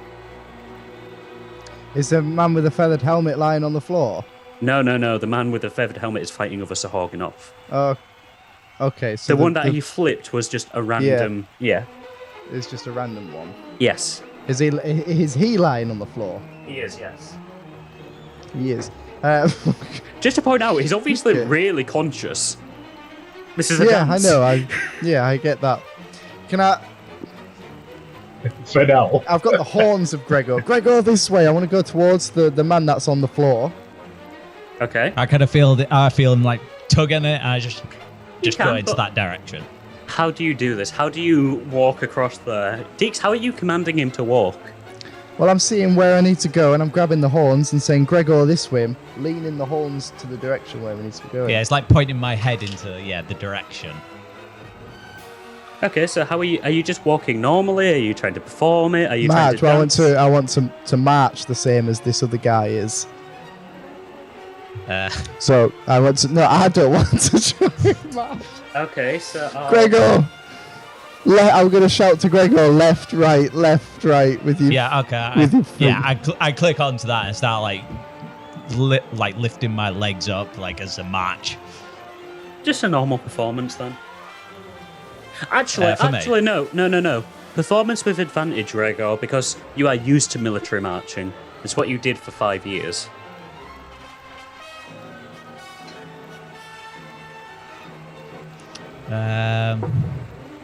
Was that performance again? Performance with advantage, please. Yeah. 20, not natural. You know, this might be reminding you of the war, but damn if you don't fit the role of a soldier well. You start marching exactly how the other big Sahorgan did. Where are you directing him to again? To the man on the floor.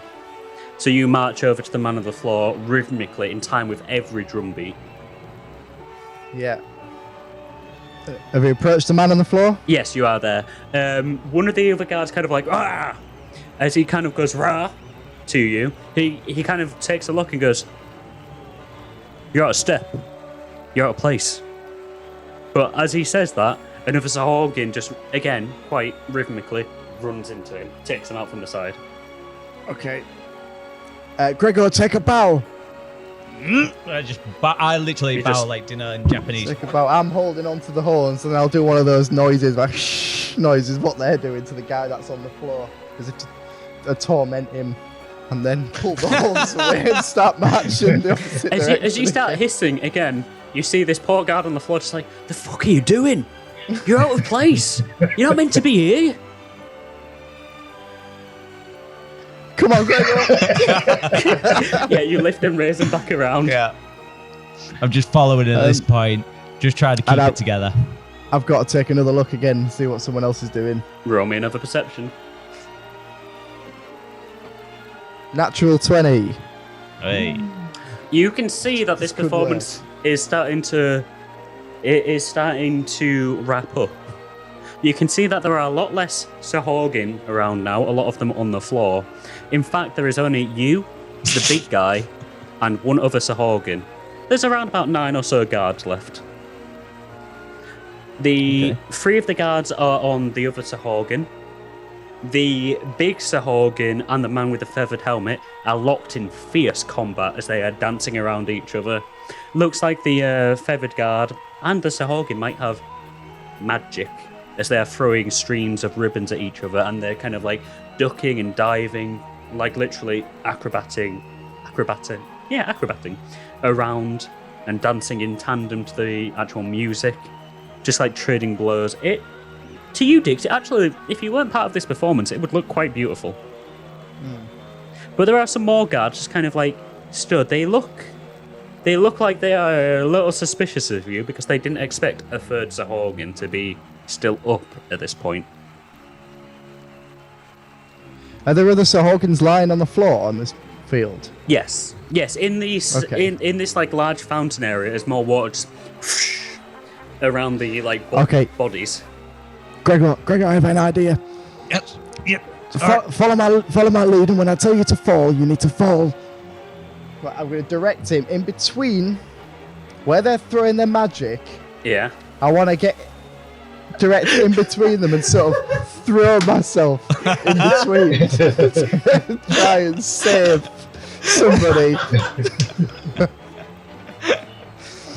And then fall to the ground in unison. Oh! I can throw you off my head. I'd rather stay attached.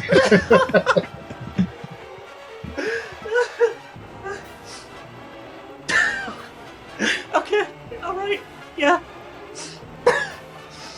Maybe I can grab one of the ribbons in the process as well. You can either roll me acrobatics or performance. But it's got to be Gregor. Is this for me? Yes. Because unfortunately, Dick, it's not going to be the face that sells this. It might be in a second, but right now it's not the face that's selling it, it's the action. I'll go for performance. Just a straight up performance, no advantage or disadvantage. 21. Oh! Glorious. You've put me in a difficult position here because you are ruining a dance number, but damn if it doesn't look good. It's all about the ending. It's all that matters.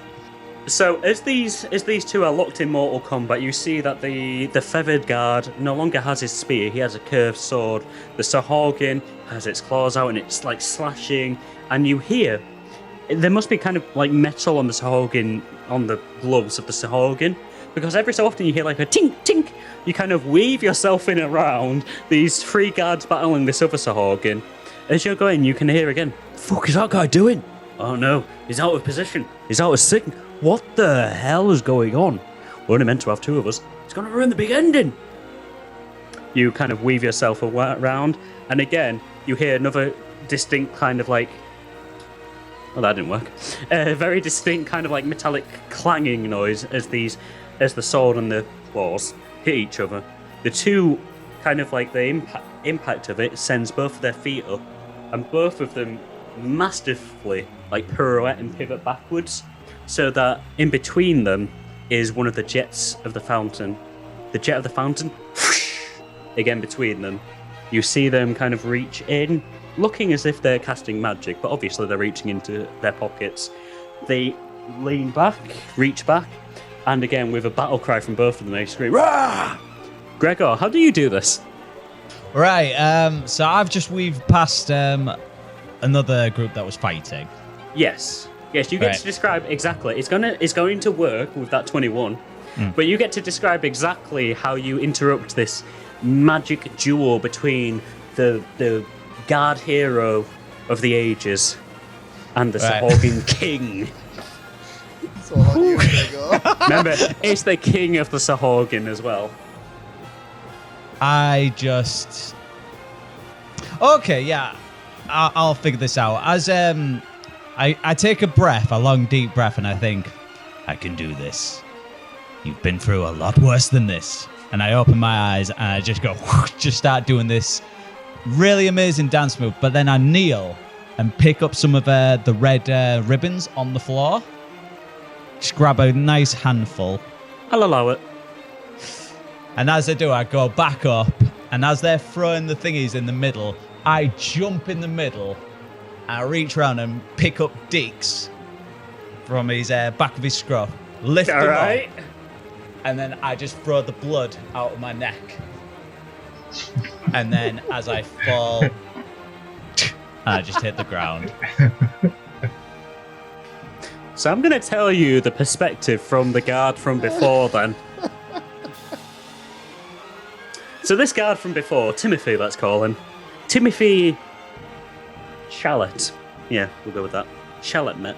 Kind of leaning against the wall. Hey, tell you what, these performers this year, they've got some right people in. I saw a dragonborn with a gnome on his shoulders.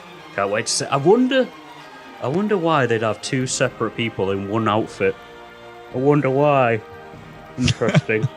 And he's got his eyes on you the entire time. He sees you at first drop down to your knees and then come up and kind of look a bit weird and robotic. Kind of leans over to his friends. Must be amateurs, must be new to this. Mace, yeah, don't think you've got the right people here. I don't think, And as you're kind of stepping out, you're getting out of step and everything, it's becoming a bit more obvious to a lot of the guards that what is happening with you shouldn't be happening in the performance, as they can see from the performers' faces something's wrong as they're looking at you very quizzical. Some of the guards who can read lips can see them say, "The fuck are you doing? You're out of place, you're out of sync." As you start weaving in and out for the last little bit, though, you scoop down and pick up the blood. No one spots you picking up the ribbons, luckily. As you kind of then just see them about to chuck the magic at each other, as you dive through. Dix, do you shout anything as he dives? I'll just give another one of those noises. Yeah, you just hear it. And you dive in the centre as these streams kind of limply hit against you. As you kind of reach up and you chuck Dix up into the... Do you chuck him in the air or do you just lift him up? No, I just lift him up, just pick him up. And you throw the streams out. You land on the side. And, the streams fall next to you. The crowd goes silent. Then you hear like a couple of scant applauses, like woo. As Forward position. Dix, as you're looking towards the Sahorgan King, and Gregor, as you're looking towards the captain of the guards, basically facing across from each other, you can both see that they look very, very confused at what's just happened. That's not what's meant to happen in the big finale. What's meant to happen in the big finale is something very different. So the Sahorgan King takes a step back. What treachery is this? The captain of the guard takes another step back. One of your own. Try to defend. No matter. We will do this again, and I swear the result will be different this time. As you can both tell, they are desperately trying to improvise a new ending. And they kind of rush forward, like kind of like dancing towards each other, and start swinging as they step over your corpse. You hear the Sahorgan King. What the fuck was that? The guard captain. Stop trying to pull focus. You've ruined this. You can see them kind of scoop. They kind of try to hit the swords against each other. And they both make a feint. Arr! So they fall backwards. Both of them scoop up the ribbons from their magic and again pirouette back. I told you it would not save you. None of your subjects can save you now. There's the Sahorgan King again. Doesn't matter who is left. We will flood these lands. And they reach back and again they throw these ribbons as Dix, roll me a strength check, please, because you're a very small little gnome in the middle of a fountain. That's a 0.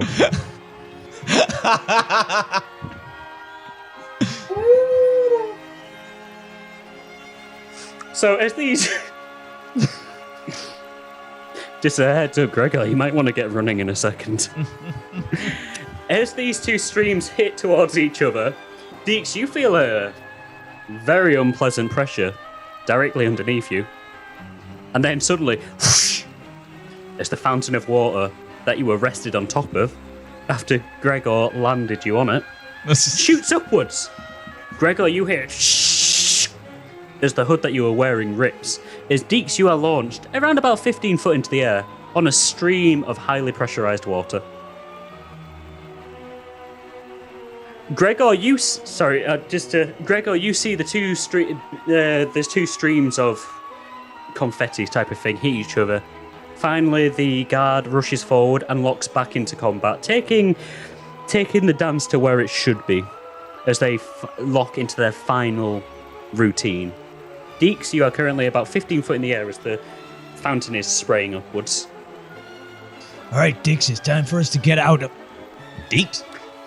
Dix? I just look up. I am going to grab my hat and stretch it as much as I can. So yeah, can I hopefully reach out my hand just like act as as I'm some laid on form the of ground just to parachute. try and catch him as well? You hear audible gasps from the audience as they look up because obviously, yeah, a small little thing shooting up into the air on water is going to catch some people's attentions. You hear an audible gasp as you stretch your hat and you start parachuting down.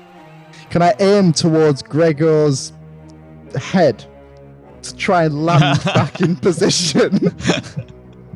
Roll me. I don't know what this would be. You're parachuting. I guess. It's got either Sleight of hand, I would have thought. athletics or acrobatics. I would have said athletics, yeah. Yeah, all right. Go athletics.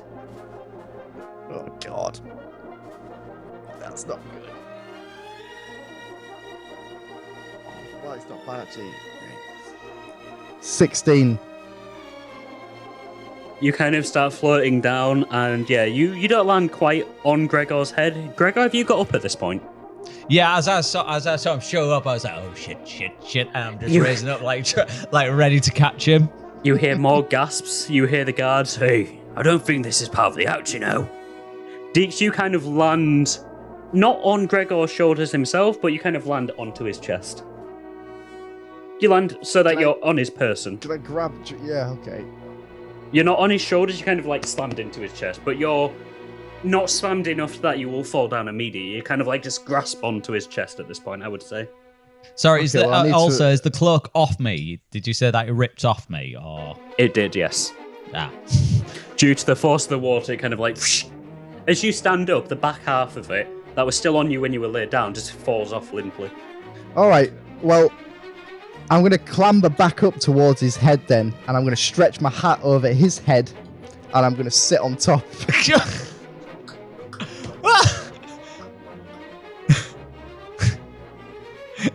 Okay, an entire crowd of people, I'm not even going to get you up to roll up for that, an entire crowd of people have just seen this gnome climb on top of Dragon Ball's shoulders and pull a hat over you both.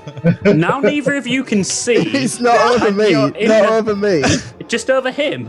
Over his head, and then I'm going to sit on top of that. Okay, Why? An entire group of people have seen you pull a hat over a Dragonborn and then sit on top of the hat. Now Gregor is blind, and everybody knows that you're a Dragonborn and a gnome, who is apparently... let me just roll something here. Who is apparently not part of this entire routine. Can I just point out, Dix, if you'd have allowed yourself to just fall, no one would have thought any different. But I was trying to assume position again. Now all of Salt Harbour knows. I'm going to retract this then.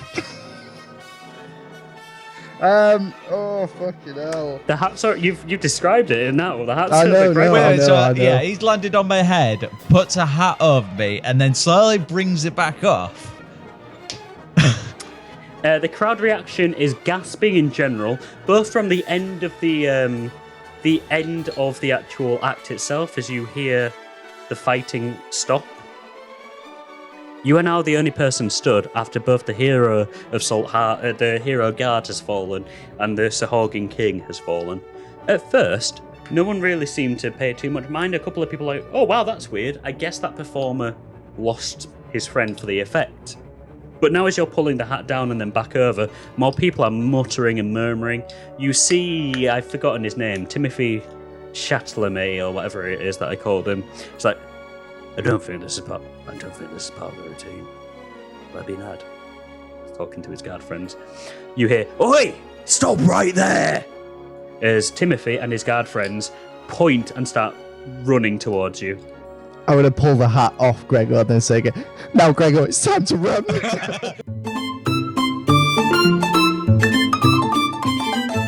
Dix and Gregor, you had just finished your dance routine and you came so close to getting away with it until Dix, you decided to parachute down.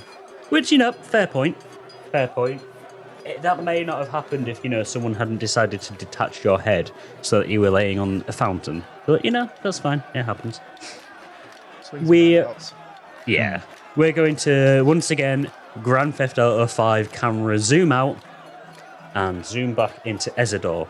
Ezador, you have now got yourself a nice little mission to find out who actually killed Toby Newden's wife. However, you are still in the commercial area, I'm assuming, having just left the shop. What are you up to now? Well, I would have thought I was just going back to the tavern. As far as I knew, they were at the tavern. Okay, yeah. In which case, you walk back to the tavern. You have to push through a couple of people first. It is a little bit of a hustle, but it is actually quieter than before. In the background, you can hear music, you can hear marching, you can hear the sound of exertion, essentially, in the distance. And you think to yourself, maybe something's going on. It's up to you if you decide to follow it or if you continue into the tavern. Can I just peek my head in to see if they're there? As you kind of the door open, you look around, you see that there's about 4 or 5 people. There's the half-orc bartender that you briefly met, just scrubbing my glasses. As he's scrubbing his glasses. You don't see Dix or Gregor in there anyway. What have they got to know? I'll go and check that promotion. So as you... I was going to say, do you know our little scene was that played out then, and then Gaz has just come into it, or are we still like in? You'll find out. Yeah. You'll find out. Give the DM a second to set the scene and whatnot, and you'll find out exactly what's been going on. Well, I'd say I've been looking for a tall rooster-looking guy, which I would thought maybe With hands going like this. So, Ezador, as you start walking through down into where the commotion was, you hear more gasps. You hear like audible, like, oh my god.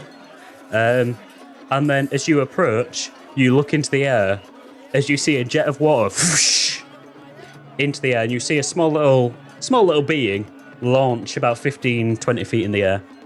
As this happens, you see the small little figure that at first looked like a little ball get something out and then pull it wide. They start floating down very slowly. The crowd of people in front of you are too dense to actually see where they land, but as this small figure with this large floating parachute essentially lands, you hear more like from the crowd, and you see a couple of guards kind of looking at each other. That's not part of the routine. Hey, I think we've been had. Oi, you over there! Stop! Oh, don't be them. I'm gonna hastily go in that direction. As you start walking in that direction, you see the guards starting to run. Oi, stop that Dragonborn and that gnome! Ah! I think they're the ones we're after from yesterday! Well, It's caused commotion again! I've pulled that hat off him, man. You pulled that hot. Sorry, Ezador, did you say you're going to run as well, though? As soon as I hear Dragonborn and that, I'm like, here we go again. I'm just gonna like run. As you start running, roll me a strength check with advantage as you're trying to shove your way through the crowd to get there as quick as you can.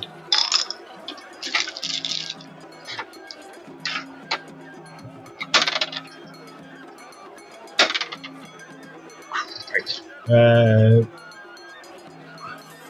Where's my mouse?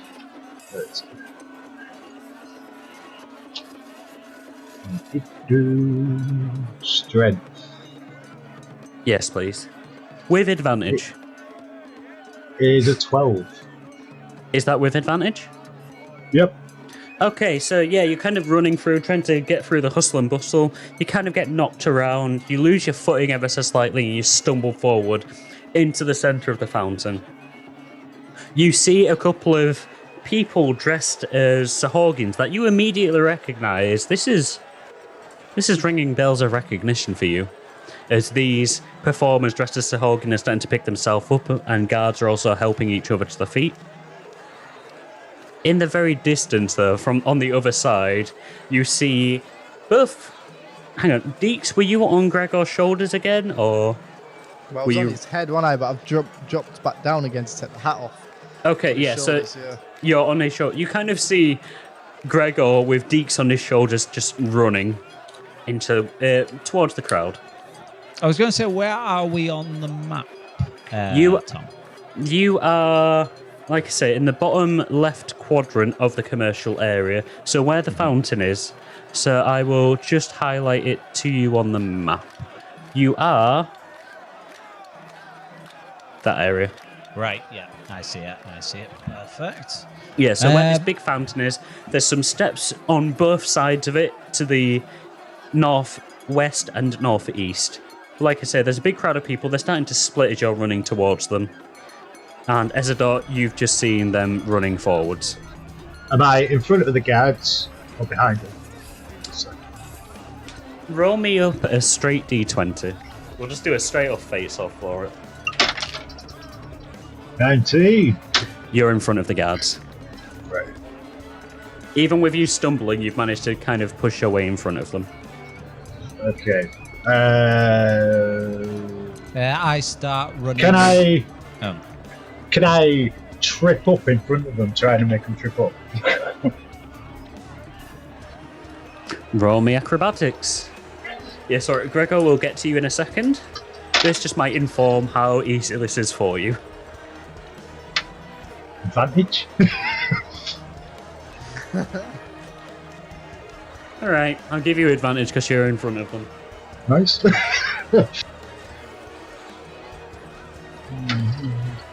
Acrobatics. Just to point out, either way you're going to fall to the floor. This just depends on, like if you take damage or not, because if you fall ungracefully. Yeah. Well, it's 12 then. It was a 2 before that. I mean, that's better at least. That's reduced your damage die at the very least. You throw yourself forward, and you land on the faucet of a fountain, and you take 3 points of damage as this metal faucet kind of hits into your ribs. Doesn't puncture the skin. Sorry, go on. Cool. So yeah, am I falling directly in front of the guards? Yeah, you are right in front of the guards, but you land on a faucet. You feel a distinct sharp pain in your ribs. Not enough, like I said, to puncture the skin, but enough to deal you 3 points of damage. The guards they run, a couple of them trip over you, just say, blah, blah, as they just sprawl in front of you. 1 or 2 of them jump over you. So there's now 2 guards chasing Dix and Gregor rather than 5. And I'm just going to roll about, just go, oh, my leg, my leg. As one of the guards is on the floor, he rolls and looks at you. What the bloody hell are you doing, citizen? You have interfered with guard business. Oh, sorry, my friend. Are you all right? Sorry, my leg just went out on me. I'm not as nimble as I was when I was a child. Oh, you're lucky this is a festival and there's too many people around. Oh, I'd have to take you in for interference. Get yourself to a medic. Well, Stay out of guard business. Are you all right? Are you all right? I'll survive with guards. It's what we do. Yeah. Good man. Good work. Keep it up. Keep it up. I'm going to hobble off. Which direction are you? Are you hobbling after them? Yeah, I'm hobbling after them. And when I get out of sight, I'm going to peg it. Okay, so how we're going to do this? Because this is kind of like a chase scene in a chase scene. So, Gregor, you no longer have anything covering you, so you can see fully. Yep. So, Gregor, roll me. What would it be? What would it be? Give me 1 second.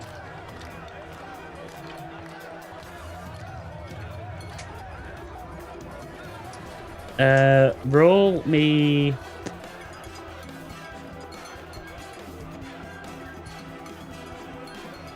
Roll me athletics or dexterity, either or, as you're running through the crowd. Nat 20.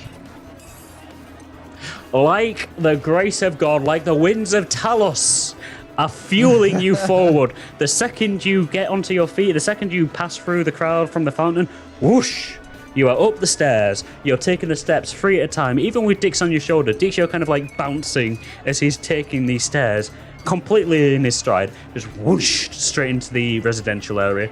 As you're running, you see more stalls on either side. You see just random street performers. You see bunting everywhere, incredibly colourful bunting and flowers. You're taking none of this in as you round the corner and you start heading towards the Crystal Tower. I was going to say, yeah, as that is happening, can I see a back alleyway or something like that? I'll just whoosh and then just curl in and just stop. Roll me a perception to check. As you roll, I'm going to roll for the guards. And Ezador, could you also roll me athletics or dexterity, please? Was it perception, did you say? Perception, yes, please. Oh, it's a natural 20. Nice. Nice. Like the grace of whatever god Ezador follows. You whoosh right up those stairs, 2 at a time. In your head, you hear the very faint voice of Jax just being like, "Run faster!" So you start running faster. Yes, Jax, yes. Leave me alone. Jax's persistence seems to, for a split second, you feel as though those weird tendrils of Jax kind of wrap itself around your legs and just force you forward, pistoning your legs. Yeah, your legs are reaching further forward than your body as your body is leaning back from the speed you're going. As your head kind of tilts back, you see that the guards are falling behind a little bit. What was your perception roll, please, Gregor? 14. Okay, I need you to roll Dex with disadvantage, then, please. You do spot an alleyway to the very, or you spot a side road to the left of you as you've bounded round a corner. I had a nat 20 on that as well. 14. You spot a side road as you bound up the steps. You take the side road. You kind of slip a little bit. You travel back up, and then you kind of run, and you see now that you are pretty much. It's a side road. It's a small side road, almost off the beaten path. But you see that you are now in front of a large gate, a large old rickety gate, and behind it is a large expanse of trees, and in the centre of it is an old manor house. Looks a little bit dilapidated. Right, I just see this gate. I take a look at Dix, and I just grab him and I'm going to chuck him over. Roll me a strength check. Ezador, roll me a perception check as this happens. Please, to see if you've seen where Gregor has left. Oh my god, I am right. Did you get another nat 20? Yeah. Oh my god. Nice. As you're bounding up the stairs and you're starting to reach them, you see Gregor stumble, scrabble, turn, and head down this side road. You catch up quite easily as Gregor. What did you get? I got 13. Gregor kind of like chucks Dix. Dix, you have no say in this. You're just launched upwards. He doesn't quite get enough height though, so you're kind of almost peeking over the top of it, and then you kind of come down, but your hands grab the top of the railings of this old rickety metal gate. Has it got spikes on? It does not. It does not have okay. spikes. No, there's no danger of that. But you are now kind of hanging there. It's like Gregor! Get over! I'll be right behind you. Am I holding on to it facing the right way that I need to come down, or I'm on the opposite side still? you're on the same side as Gregor. You'd have to pull yourself up and over. Yeah, I'll give that a go. I'm going to try and use my strength to pull myself over then. Roll me a strength check. 7. You try and pull yourself up, but your little gnomish arms, you're a librarian, you're not built for strength. You've never done a pull-up in your life. You kind of lift up, and then your arms just give out, you fall backwards. Ezador, as you come around the corner, you see Dix fall back towards Gregor. Gregor, roll me a sleight of hand to catch him. Oh, is he falling? He's falling. It's not looking good. Sorry, do you say sleight of hand? Sleight of hand, yes, please, to catch him. 8. Dix goes barreling into you, lands straight in your face, and you both take 2 points of damage. Dix, you take 2 points of damage from slamming into him.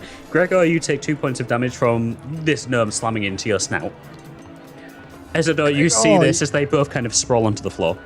Sorry, Whereabouts are the guards at this damn point? it, They can't no. open them all. hang on, one at a time, please. Sorry. I think it was just me. No, I was going to say Gregor said something else as well. Sorry, what did you say? I was just acted out, just going like he's like, oh, bloody gnome. Casual bit of racism from Gregor there.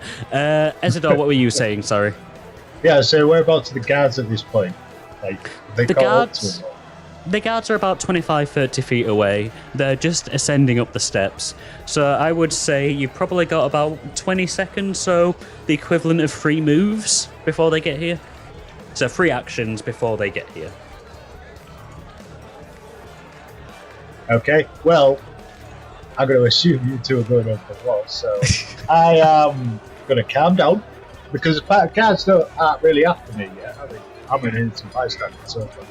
I mean, not yet, but it does look a bit suspicious that these 2 fugitives have run away, and you've You're also... the guy that tripped them over. And then you got up and started running towards the fugitives. It's a little suspicious. They're not quite like, oh my god, this guy is definitely, helping them, but you're becoming a person of interest. Okay. Well, I'm gonna just go to the right, and I'm gonna put my carpet down, and I'm gonna get on it. And I'm gonna be like, "All right, carpet, it's your time to shine." It does nothing. Giddy up. As you're doing this, you look around, and in the background, you see the large crystal tower with the pink Numine crystal glowing. Ah! How many times we all done that? Bloody crystal. Like, I'm going to pick up the carpet.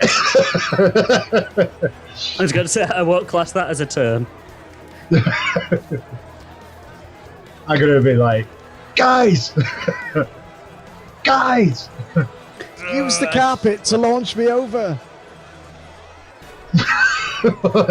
Ow! It doesn't I'll work. sit on it. You get one end of it and throw it up. Oh, Can I just as a normal get off? carpet. I'm a bit pissed off with that. I'll be right over. Good God. Yeah, as he's doing that, I get up. I'm a bit pissed off with Dix at the moment because he's kicked me in my crotch and now he's nearly broken my nose. So I just grab him. I just go out and launch him. Roll me another strength check, please. Dix, you Because I catch up to him, I'll just be like, "What the hell did you two do? I'll leave you 5 minutes." 23. Dix, are you fighting against this at all, or are you just letting him launch you? Well, I'd let him launch me. I'd fight against it if I realised it'd gone too far. But Okay, Gregor, you wind your arm back, and like a baseball pitcher, just whoosh, straight over. Dix, you clear it with a good 5 foot to spare between you and this gate. You sail gracefully over the top in an amazing arc. As you start pointing downwards, you realise the ground is rushing towards you very fast. can I once again my hat as a parachute? I'm just going to roll up a straight d20 for this because I feel like this could be a broken ability. It's becoming a thing, isn't it? Yeah, So if I Brenda's slow fall is a bit of a pointless thing. I was going to say, if I let this go unchecked, fall damage is not a thing for Dix. So I'm going to roll up a straight d20. 10 and above, there's no damage. Anything below that, then we'll see. Yeah, reduces fall then, yeah. 8. You take 2 points of damage. Basically, anything below that 10. Much, Gregor. It does slow your fall, but yeah, you kind of like, you're still going at a bit of speed and you land on your ass and you kind of just boomf. Did you say that to me, Dix? You kind of hear got it. you over, didn't it? It did. I'm just going to turn around to Greg and go, "Great! What about us?" I just, okay, at that point, I just look and then look at the floor. I bend on one knee and put my hands out as if to give him a lift. Okay. Okay. Yeah, I'll put my foot on and I will. Gregor, strength to begin with, and then Ezador, we'll see what you need to do then. Yeah, flipping heck. 13. Okay, and that's not really enough to truly help, so Ezador, just Dex, please, with no advantage, just a straight up Dex. 19. Okay, so as Gregor kneels down and puts his hands forward for him to boost you over, you kind of take a short little jog, 1 foot onto Gregor's hands. He tries to push up, but I don't know, maybe something's gone out of him after launching all of his anger out on Dix. He doesn't push you up properly, but that doesn't matter. You're nimble enough that you can just leap up from that. You reach up, your hands kind of scoop over the top of the gate, enough for you to kind of scrabble and land kind of 1 foot down, other foot on your knee, like a 3-point landing. Bit of dust kicks up as you land. I'll be like, "Carpet!" Pick up the carpet. Okay, what are you doing with the carpet? You left it behind. Is that what you're saying? Well, yeah, I've assumed that I've jumped over without the carpet. Yeah, that's fair. Oh, okay, fair enough. Grab the carpet. I'm going to try and chuck it over. Roll me a strength check. Don't lose my carpet. 17. Yeah, it kind of like arcs over, it kind of catches on top, bubbles a little bit, and then just falls down with a next to you, Ezador. It's only now that when you put it back onto your back, you see that the gaps in the bar were large enough to squeeze the carpet through. Gregor, you now have... Hang on. So you threw Dix.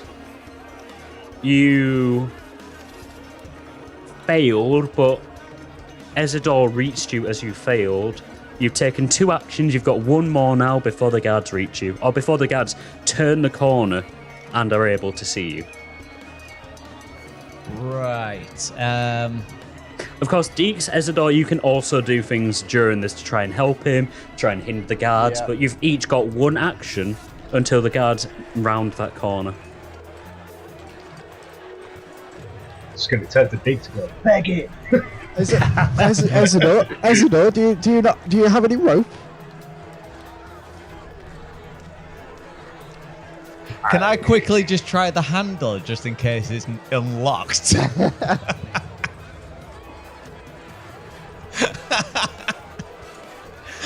Thank you! Thank you! You reach forward for the handle.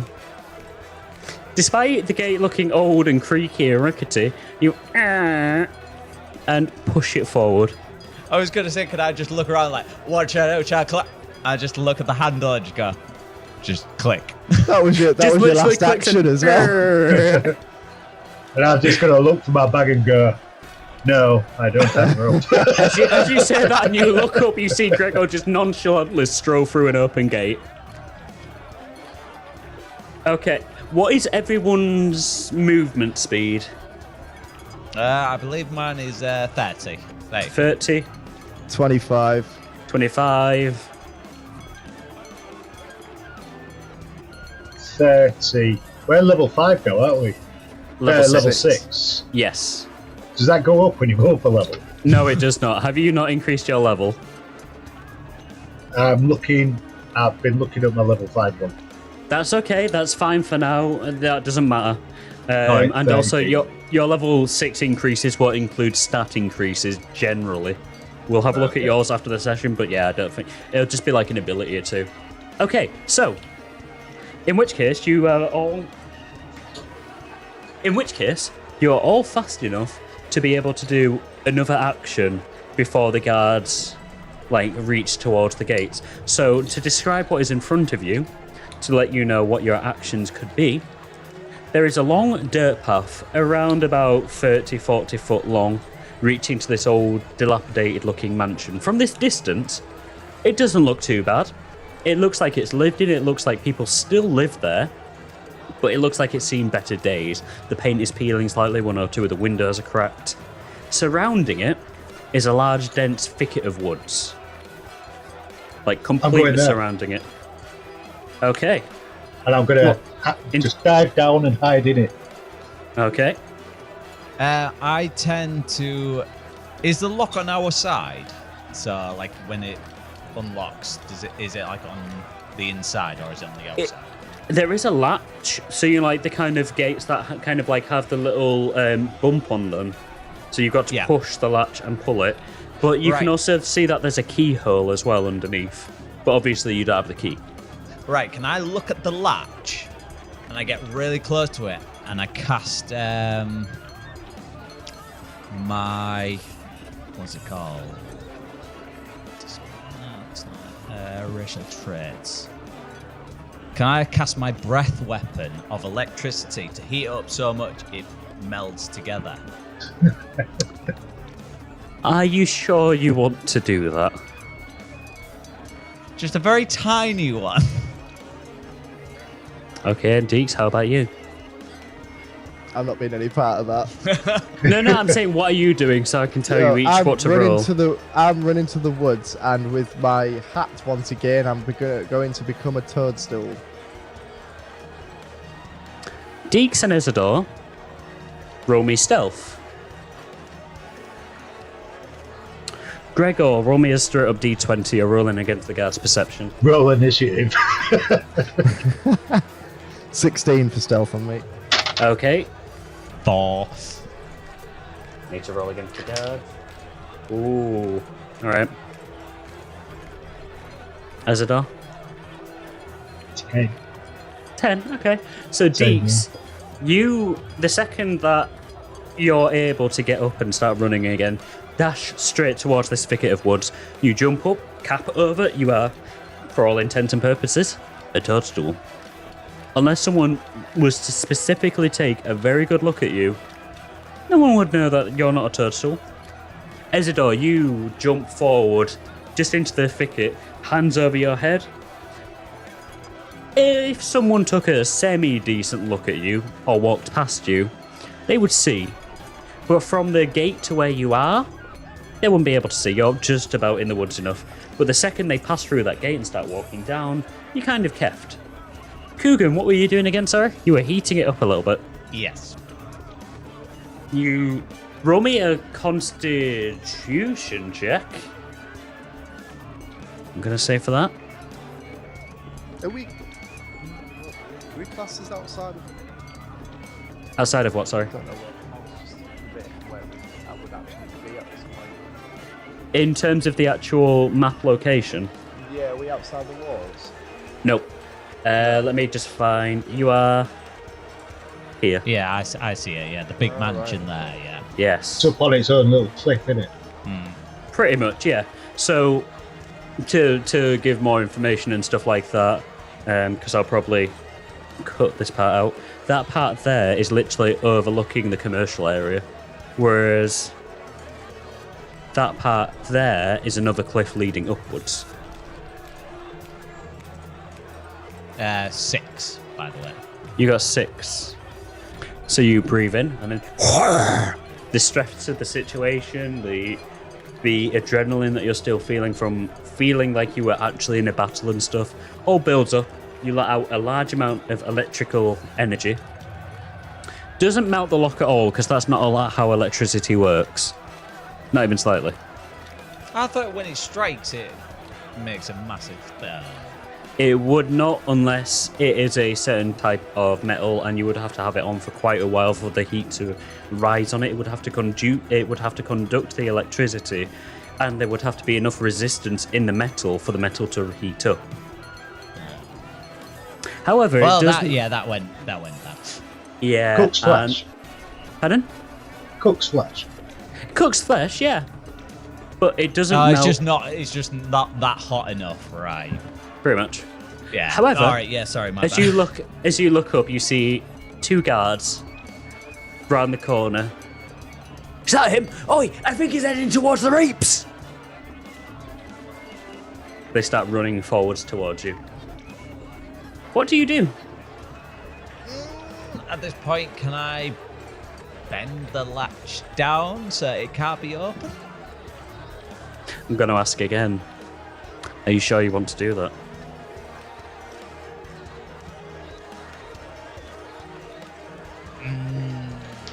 Because think of it this way, sorry, just to point out the logical side of this, because I don't know if I explained it right. It is the type of latch that you kind of grab it and you turn it, so there is a lever there, right? There's the handle there, there's the lever there. It goes up and down. It rests on your side, a little jutty out part with like a triangle. So if you just tried to push it, it would butt against the triangle. But if you turned it on their side, it would lift it up so you could push it forward. Bending it is not going to do anything. No, sorry, I was thinking of something completely different there. That's fair. That's why I thought I'd explain it in a bit more detail, because I thought you might I was have got thinking the like wrong a end. garden thing, or like a dinner where it just locks into place and that's it, and you see it. Yeah, okay. I've my based bad. it- My bad. I was going to say I based it off one of my gates. You could also do nothing, Gregor. That's an option.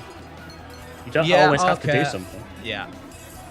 I'm not going to do anything, but I'm going to exit out of the gate and close the gate behind me. not where I thought you were going with this. I was trying to set you up with something, but okay. Oh. No, it's fine. You open the gate. Do you have electrical resistance? I believe so with the blue dragon. And just a second, breath. Damage resistance, lightning damage. So resistance halves it, doesn't it? I believe so, yes. What is the damage of your breath weapon? Fire breath is 3d6.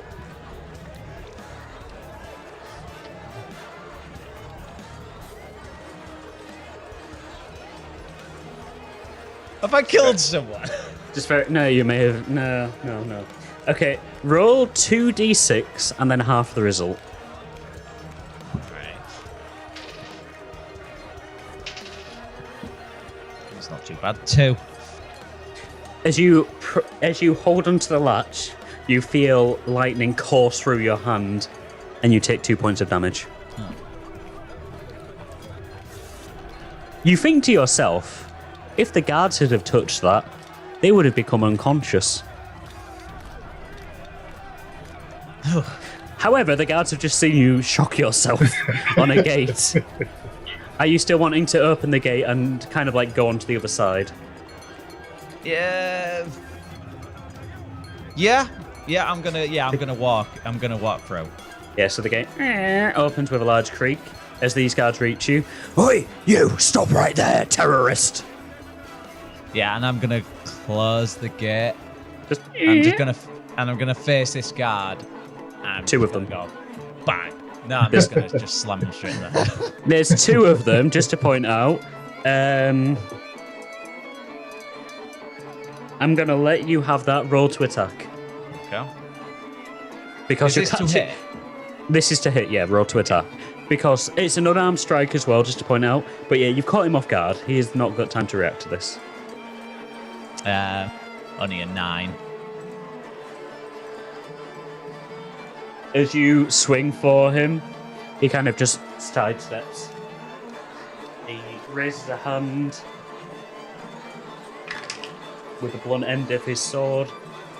I'm assuming a 9 doesn't hit, does it? No. No. So he brings the sword down, and again he misses. You both kind of scuffed each other. Roll initiative. You've started a fight with 2 guards. What else can I do? 17. Where did this come from? Yeah, I was I was Oh, going sorry. to take my head out. Yeah, poking underneath my hat. Yeah, so Dix, you can kind of see Gregor kind of like squaring off against 2 guards. Ezador, you can just kind of like peek underneath a bush. You can't see it fully, but you can see Gregor's feet kind of like bouncing against these other 2 guards' feet who are just kind of like staunch. And I just get Deke's notice and be like, You 2 are just gesturing wildly. Do you think? Let's see if you can take him. We'll give him a hand if not.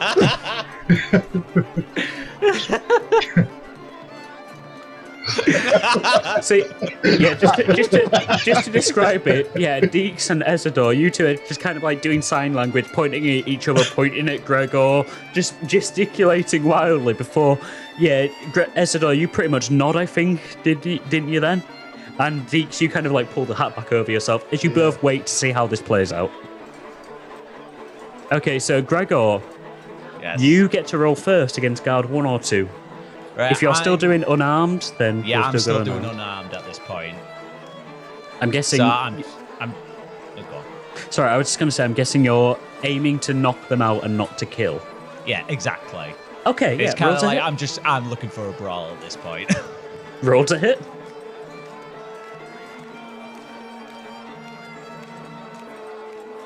God. 21. That'll hit.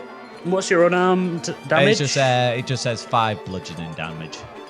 So yeah, after this first guard kind of whiffs his, like, the hilt of his sword, he kind of whiffs. He kind of leans down in front, so he's kind of leaning forward, and his face is kind of like chest level. You reach back again, clock him right into the side of his temple, You hear a sickening not enough to like break anything, but you know, like you've hit the side of his helmet, it's slammed against his face.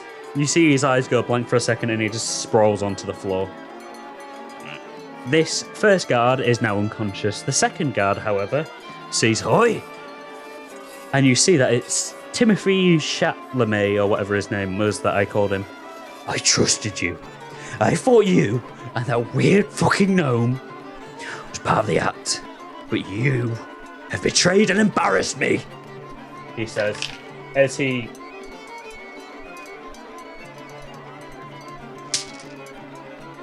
winds back for a punch. What's your AC again? I'm assuming it's definitely... Actually, don't tell me your AC. I know it's not going to hit.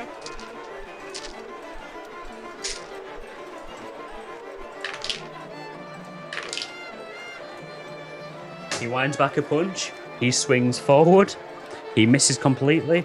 And his hand slams into the gate like a noise. As his hand smashes into the gate, you hear cracking as his bones pop. As he swings with full force, misses, and punches the gate. It's your turn.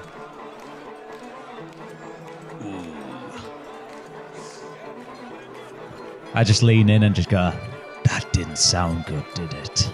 Ah, fuck you! Oh, you bastard! I'm just going to go out and just go for a swing in the head and hopefully knock him out in one hit. Roll to hit. Is this... Oh, you fucking... Oh, when my hand recovers, I'm gonna get all the guards on you. Fucking liars. As he said that, I just go, yeah.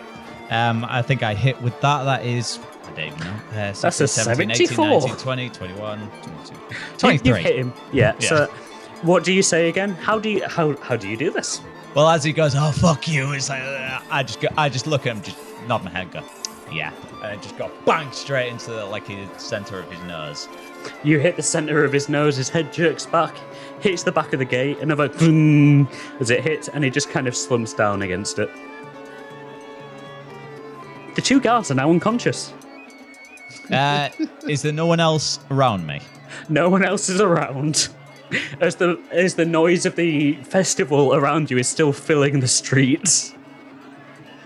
Right. I just dragged this guy off the gate. Mm-hmm. Open the gate. Go back in. Just walking just casually. And just go, I love a good brawl. And just walk off trying to find Dix and Ezador. I really want to end it there because that's such a good place to end, but we've got a little bit more because you guys need to find out where the fuck you are. So yeah, Dix, Ezador, where are you? Okay. Take a little look. Yeah. Is it over, Gregor? Is it over? Nice to see you come to my rescue. Yeah, I think we're good.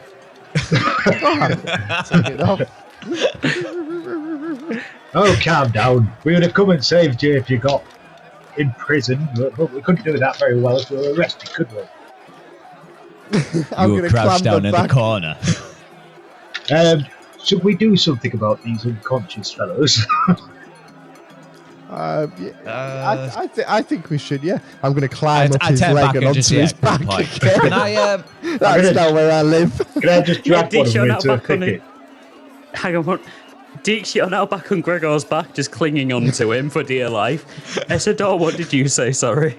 I just want to grab one of them and drag him into the thicket. Yeah, you kind of like grab them by the scruff of the neck and start dragging them back into the thicket. Roll me stealth to see if you're able to hide them properly. Can I loot his pockets as well? Roll me investigation as well.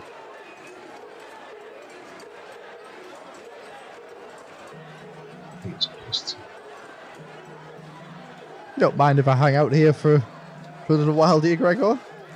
10 on the strength. You know what? I got used to you on my shoulders. That's what I wanted to hear. Investigation.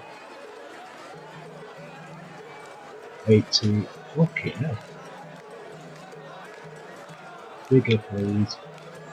24 investigation.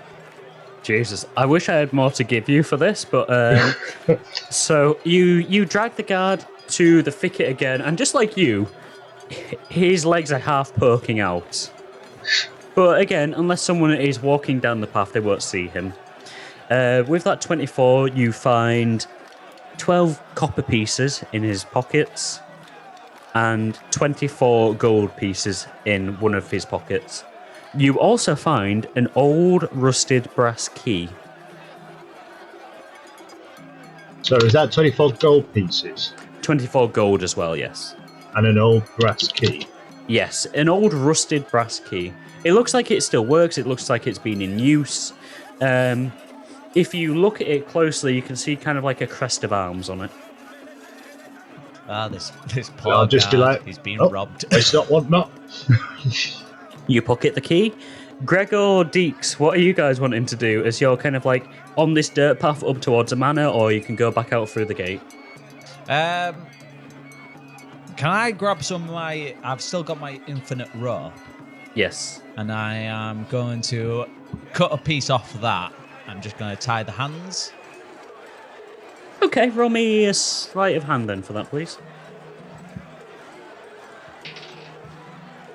What is the next? 14. Hang on.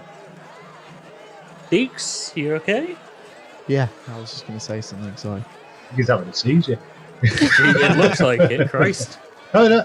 Oh, yeah. I was Okay. wondering what was going on. Okay, with a 14, yeah, you're able to bind their hands well enough. If they struggled properly, like properly struggled, they'd be able to get out, but it'll hold them yeah. back for a little while. Yeah, that's fine with me. Shall we go? Back in the crowd? Yes. Well, isn't your cover blown or Yeah, like just we being don't have pessimist? our cover anymore, Gregor. Good point. Perhaps we should call it a I day. tell you what. At 11. Why don't we hang out at our old business partner's place? Who? I just point at the big house, the reaps. You I know what? suppose we could. I was going to say, how would you know that? But the guard shouted it. So yes, you would know that this Yeah, is the I Reaps. picked that up as soon as you said I thought, oh really? Oh okay. I'm game. Beggars can't be Ezador? choosers. Yes. Yeah, okay. I'm gonna just go straight through the gate and straight up to the house. Yeah, you kind of trudge up this dirt path for a little bit. And like I said, it's a good, 30, 40 feet, down this dirt path. And there is a large, the building itself, the front of it at one point or another would have been white. It would have been very pristine, very ornate. There are, pillars, the notched pillars going down in each area. But the building itself now has gone from white to kind of an off-color grey. From dirt, from dust, from the salt air. You can see the paint is now peeling. The windows on the ground floor at least seem to still be intact, but the ones on the second and third floor, a lot of them seem to be cracked and whatnot. A lot of the frames of the windows seem a bit rotten. But there's a large double door in front of you. You would say it's probably around about 12 foot high. I just go bang, bang, bang on the There's front of the door. Boof, boof. There is a couple of seconds wait. Nothing happens, but Gregor, as you're kind of looking around, you see that there's a string. No. I just grab the string and just give it a tuck. You hear boom. Blimey. What the hell of a bell? Mm. It takes another 5 or so seconds, and you hear. There's a door. I was opens. gonna say in those 5 seconds, can I just turn to Dix and Ezador? Did you see me take out those guards? Yes, very good. I was gonna Dix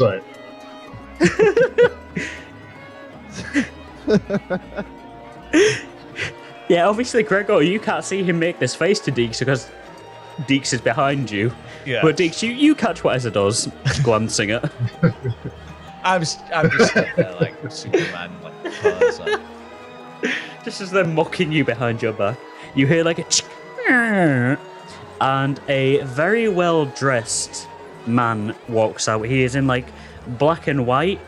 I wish I had more regal music for this, but the festival is still going on in the background. You can still hear it. A man in like a black and white suit comes out. He's got like white gloves on his hands. He looks very elven, very, very elven, pure-blooded elven. Got very wispy white hair that comes backwards, peaked brows, and emerald eyes. Just steps forward. For whom the bell tolls. I do not believe I understand what you are referring to, sir. No, However, it's just kind of stands to attention. Just like Hello, very, regal elf. very firm posture. Good morning. To what can I get your... That is very rude. To what can I make your acquaintance for? Why are you ringing the bell at my master's house at such an hour? We're here to see Ambience. And do you have an appointment for seeing Mr. Reap today of all days, the festival? we don't. Yes, We don't. yes, we do. Yes, we do. Both of you roll deception, please. So this very regal elf, his emerald eyes squint slightly at you. Very pointed jaw, me as just well? quivering. Yes, both of you. The only person who's not lied to him so far is Dix. 17. Perception, was it? Deception. Deception. 10. Gregor, you start stuttering your words as you're saying yes, and it's like, Yes. I'm- Yes. Ezador with a much more confident yes. And what, pray tell, were your names to give to Master Reap?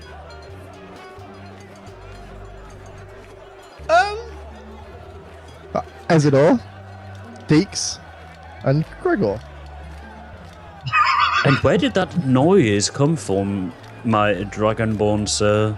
Sounded like it Pop came my from head your around. back. Oh, there is a Head around the gnome. shoulder. It's A gnome me. on your back. Long story. Very well, I shall inform Master Reap that an Ezador, a Dix, and a Gregor are here to see him for his appointment. Much obliged. Do you mind if we come in and just close the door? I'm afraid not, sir. It's a matter of security. However, I shall see to it that Master Reap attends to you post haste. I just put my thumbs up. Great. Very well. I shall ensure that if you do have an appointment with Master Reap, he'll be out very shortly. With that, he kind of spins on his heels, walks inside, and there's a heavy poof as the door shuts. I just turn around and just admire the view. He'll come and see us, won't he? Still thinking about me just being up 2 guards. Gregor is very admiring of the view and of himself. About When do 4 you or think 5. we should inform him that he's got 2 unconscious guards in his garden?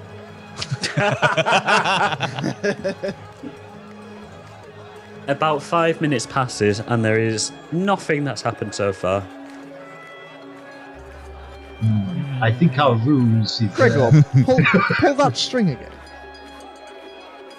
I've already pulled it once. You pulled. Okay. Fine.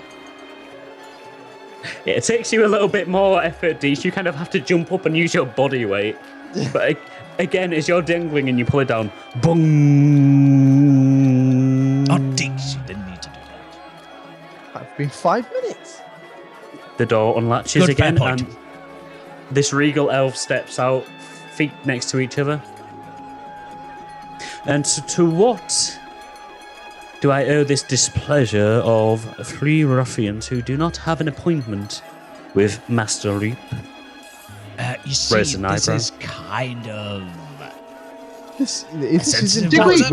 We do not Hang on. need an appointment. Did we get our days wrong? I could have sworn it was today. I shall deal with your sayings one at a time. Master Gnome, my Master Reap, is a very important and busy man, especially on this, the day of the founding festival. He has recently returned from a very dangerous expedition and is currently investigating various avenues of information. Yes. Because we are indeed on avenues of information. Also, He pivots to face all three of you rather than just Dix. It is all very well to say that. However, how do I know that you are not one of the acolytes of Merkel, one of the cult members that my master so detests? oh, Because we got information about Merkel. I can't What be bothered information with would that this. be? Can I look We at him and have just a go list and of get your names. master with my chaos thing? As you're saying that, Gregor, yeah, Ezador, you lean forward. Roll your check for it, please. For your chaos eyes, I believe, I've got this up, so I believe it is a charisma check. No advantage, remember, because you've not actually got them under your thrall yet. It's just straight up charisma. Need it, won't need it. It's good, lads. 18. Right. For a split second, you see like a brief flash of purple across his eyes. He shakes his head. I'm awfully sorry. What was I doing again? You was Believe going us- to get your master. Let us in. And let Roll. us in. Roll persuasion with advantage, Ivok. Ezador, sorry, not Ivok. Gosh darn. Yeah, roll persuasion with advantage, please.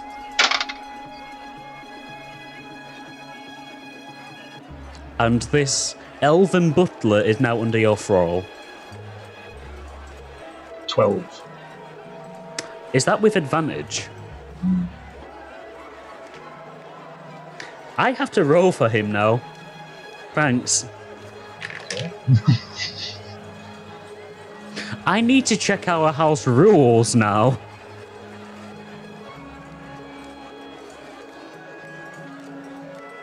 Did you both get the same? Yeah, may have done. May have done. Right, fair enough. You both may have got a 12 on that.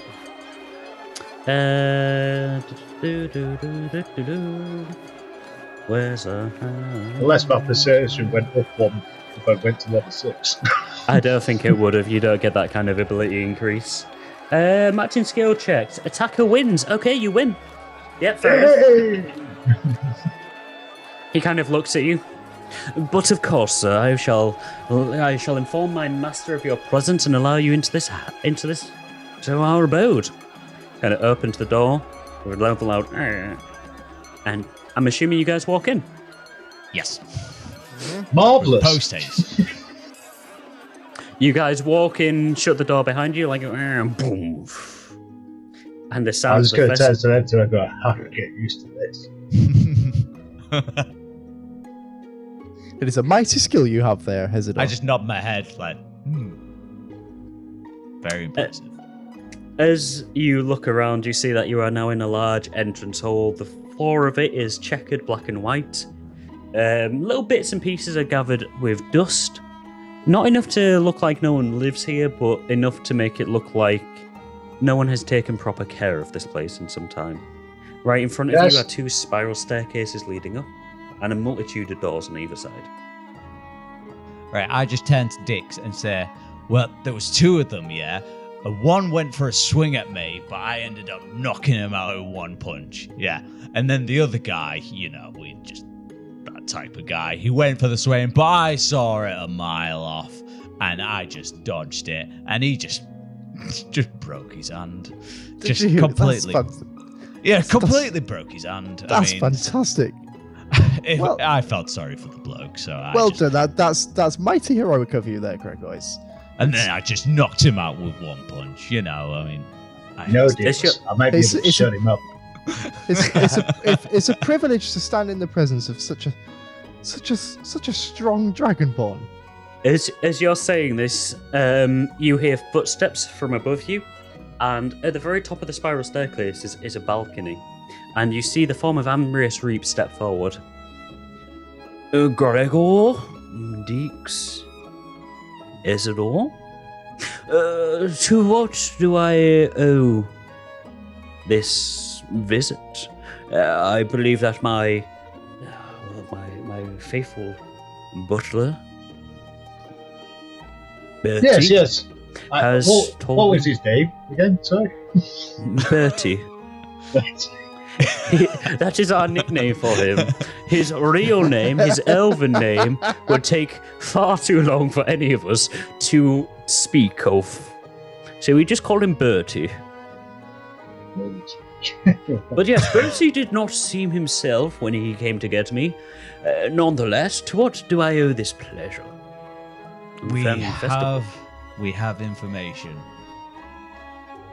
What information about? There's many things in this world, Gregor, he says as he starts pacing down the steps towards you. Many things indeed in this world. I believe the cult is here in Salt Harbor. Oh yes, we gathered that in our travels. We thought that they would be based around here. Do you have any more pertinent information? Have you just absconded into my abode for no apparent reason? Can I just ask out of thingy? Does actually anyone got any writing of the list of names? I know it. Yeah. Because do I we just don't know think the anyone. names? I don't think anyone wrote it down, but you've been told the names. Right, fair enough. Ambience, we know the names of these cultists or what they go by, and I think with your help, we might be able to track them all down, and with a short amount of time. He raises an eyebrow in curiosity. And pray tell, how did you come about this information? We went down into the dark market, or is it? The dark area, yes. I assume this was just after the explosion that happened in the entrance. Yes, exactly. And we got our information down there. Well, I cannot chastise you for that.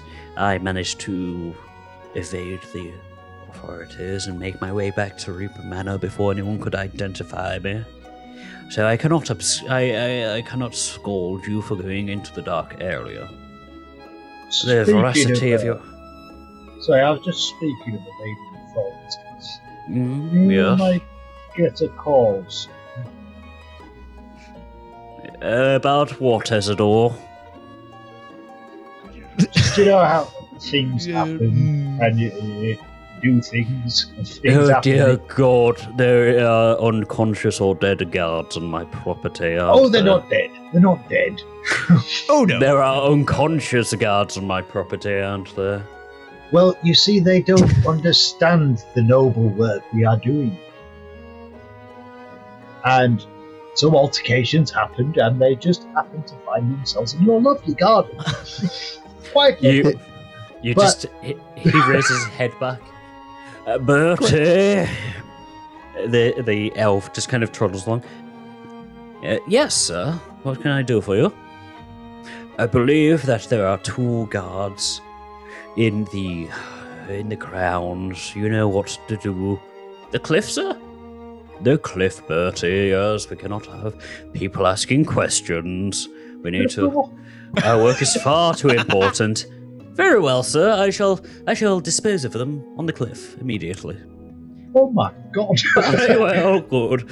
You may think this brash, Ezador. However, we have important work to do, and we cannot have the guards sniffing around, especially, he kind of leans forward, if they could be a agent of Merkel.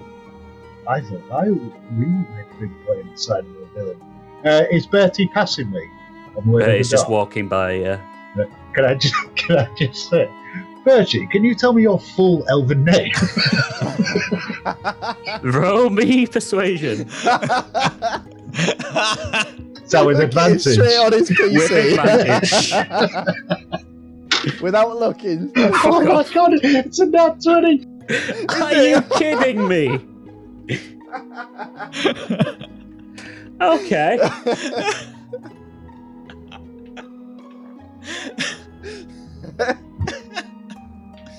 Oh, that's it. Oh my word. Okay. All right. Let's see if I can do this.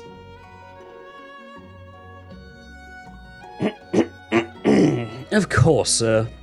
My name is Blainafor Hubert Wolfenstechtelstein and Hausenberkendorf and Senior Wolfenbossen. Of course, I am speaking this in common, in the Elven language you appreciate, good sir. It is far, far more longer and more complex. However, to speak of it in the presence of mere mortals such as yourself, no offense to any of you, would cause, well, eruptions of the ear, mass cranial trauma, seizures, and of course death. Right. Show it If again. you wish, if you I'll call wish you for Bertie. me, yes, I was. If you may call me my full name in common, of course, if you wish. But if you wish for me to say it in Elven again, then I can. However, your journey around these parts may prove to be a quick and abrupt end. So just one more time then. Would you be able to say that again for me? Of course. However, just to point out, Master Gnome, that in the common language, it may sometimes sound as though it is ever so slightly different every time. See, that is the magic of our Elven language, portrayed into common. Is it always spelt the same? In Elven it is, yes. In common, the letters kind of meld around. Anyway, as I said, my name in common is Blainafor Hubert Wolfengesselshausenstein and Geffendorfenblögen. Can I Will just that be have to also- just go one more time? I tire of this, sir. However, if you are... He kind of looks over to Amrius Reap. If Master Reap allows it, just kind of nods. Very well. Blainafor Hubert Wolfengesselshausenblögen. As you can see, my accent is starting to slip more and more into Elvish every time. It's getting more and more dangerous for me to pronounce it, of course. Oh, it was just so beautiful. Yes. Thank you. Anyway, Almost sir, melodic. what was that, sorry? I was just saying it's almost melodic. Almost, yes. As I were, sir, the cliff? Yes, the cliff. Of course, the cliff. And he kind of opens the door and just trundles out. Now, whilst he is dealing with the guards, please do not antagonize him any further and ask for his name continuously. I was just curious. Bertie. I was just curious. Oh, that's a scholar such as yourself, Ezador. Of course you were curious. However, Bertie, there's a long sordid history with him. We will get into that another time. Now, you were saying you had names. Yes, we do. The first one we came across that we tried to find was the Shopkeeper. But unfortunately, me and Dix have had no luck with that. No, we didn't. But Ezador, you went across to see him again, didn't you? Did you get any answers? I am about Oh, to yes. get a rather extensive amount of answers in detail, I believe. I just need to have a short visit to a bank and maybe a quick discussion with someone as Wait. well regarded He as would- yourself with how the bank system works. He was the shopkeeper? Well, it would make sense. Toby Nuding is a shopkeeper. Yes, but do you think it was him, Ezador? I have to keep information subtle until maybe I find out more. Basically, I have to do a favor. We have to do a favor. And I just need to know some details about a bank, how a bank works. We can do this little favor, and then we should have a lot of information to go from there. But is he the shopkeeper or not? Who? Toby Newton. Well, I'm trying to keep it quiet. But yes, it was a possibility, is yes. And we have to check out a bank. He raises an eyebrow. He looks between the three of you and then looks at you, Gregor. Have you recruited these two, Gregor, into your mission to destroy Moko's plans by any chance? Yes. Very well. I had a very interesting discussion with a Mr. Constance last night. So I believe I can possibly help you out on this. I will tell you more, of course, in my study. There is much to do, there is much to discuss, of course. However, I do not believe that it would do for us to discuss this in the entrance hall of my manor. So let us retire to my study, and I shall tell you everything I know, and you can tell me everything that you know, and, well, we can see where we can go from there. I believe that we may be working in tandem from now for quite some time. I just reach out my hand, go for a handshake. Happily Always take the a pleasure handshake. to work with you. Yeah, and you too, Gregor. Whilst it was a shame that your companions perished previously, the fact that you survived and the fact that your two other companions are happily taking part in this fight for the cause. That Well, was that's not only your bird's fault. well. That was not your fault what happened to...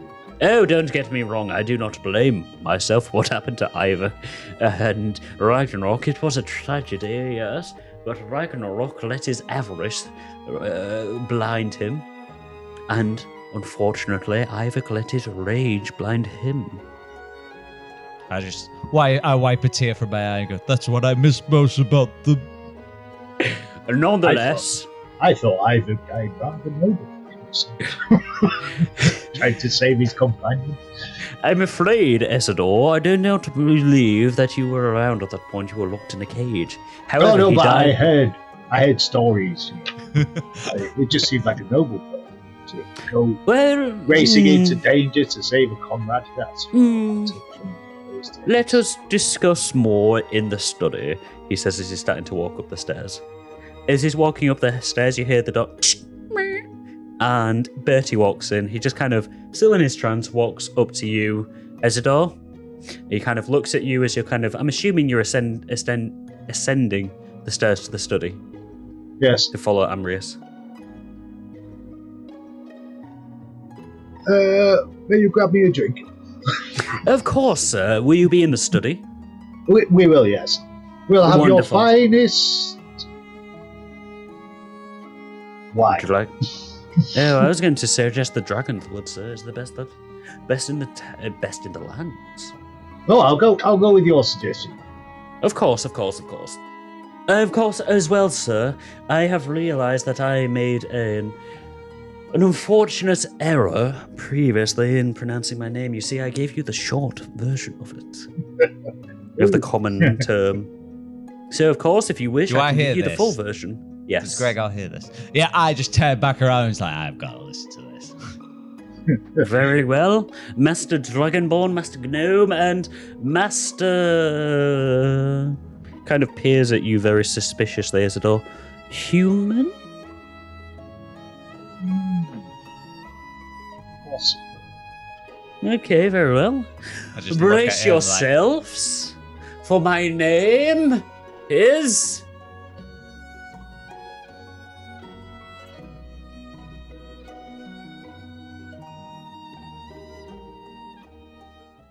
Hi everyone, Tom again. I just wanted to say a big thank you to everyone who has watched and listened to this eventful episode.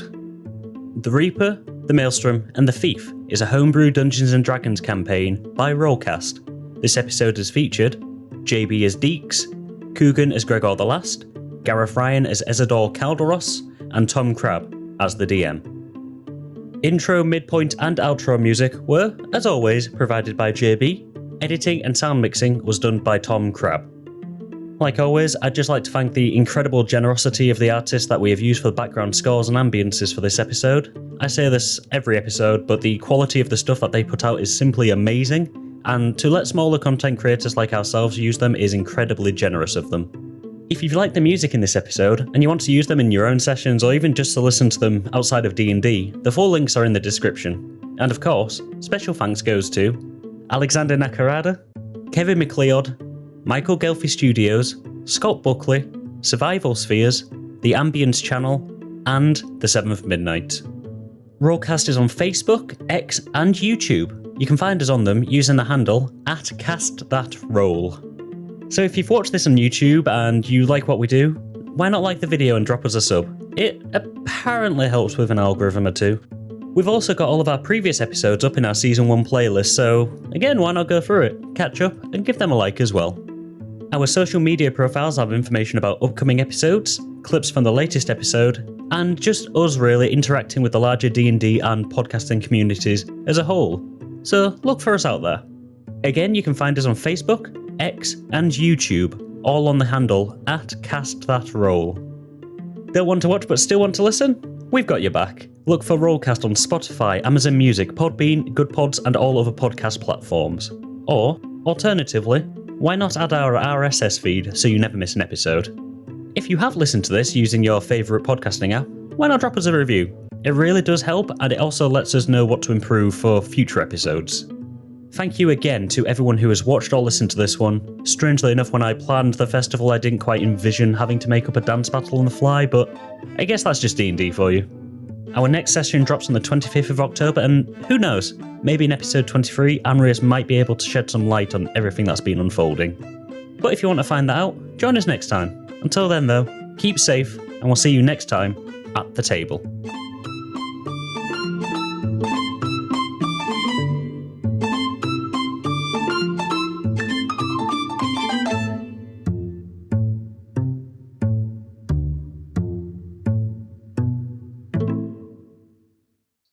Brace yourselves, for my name is...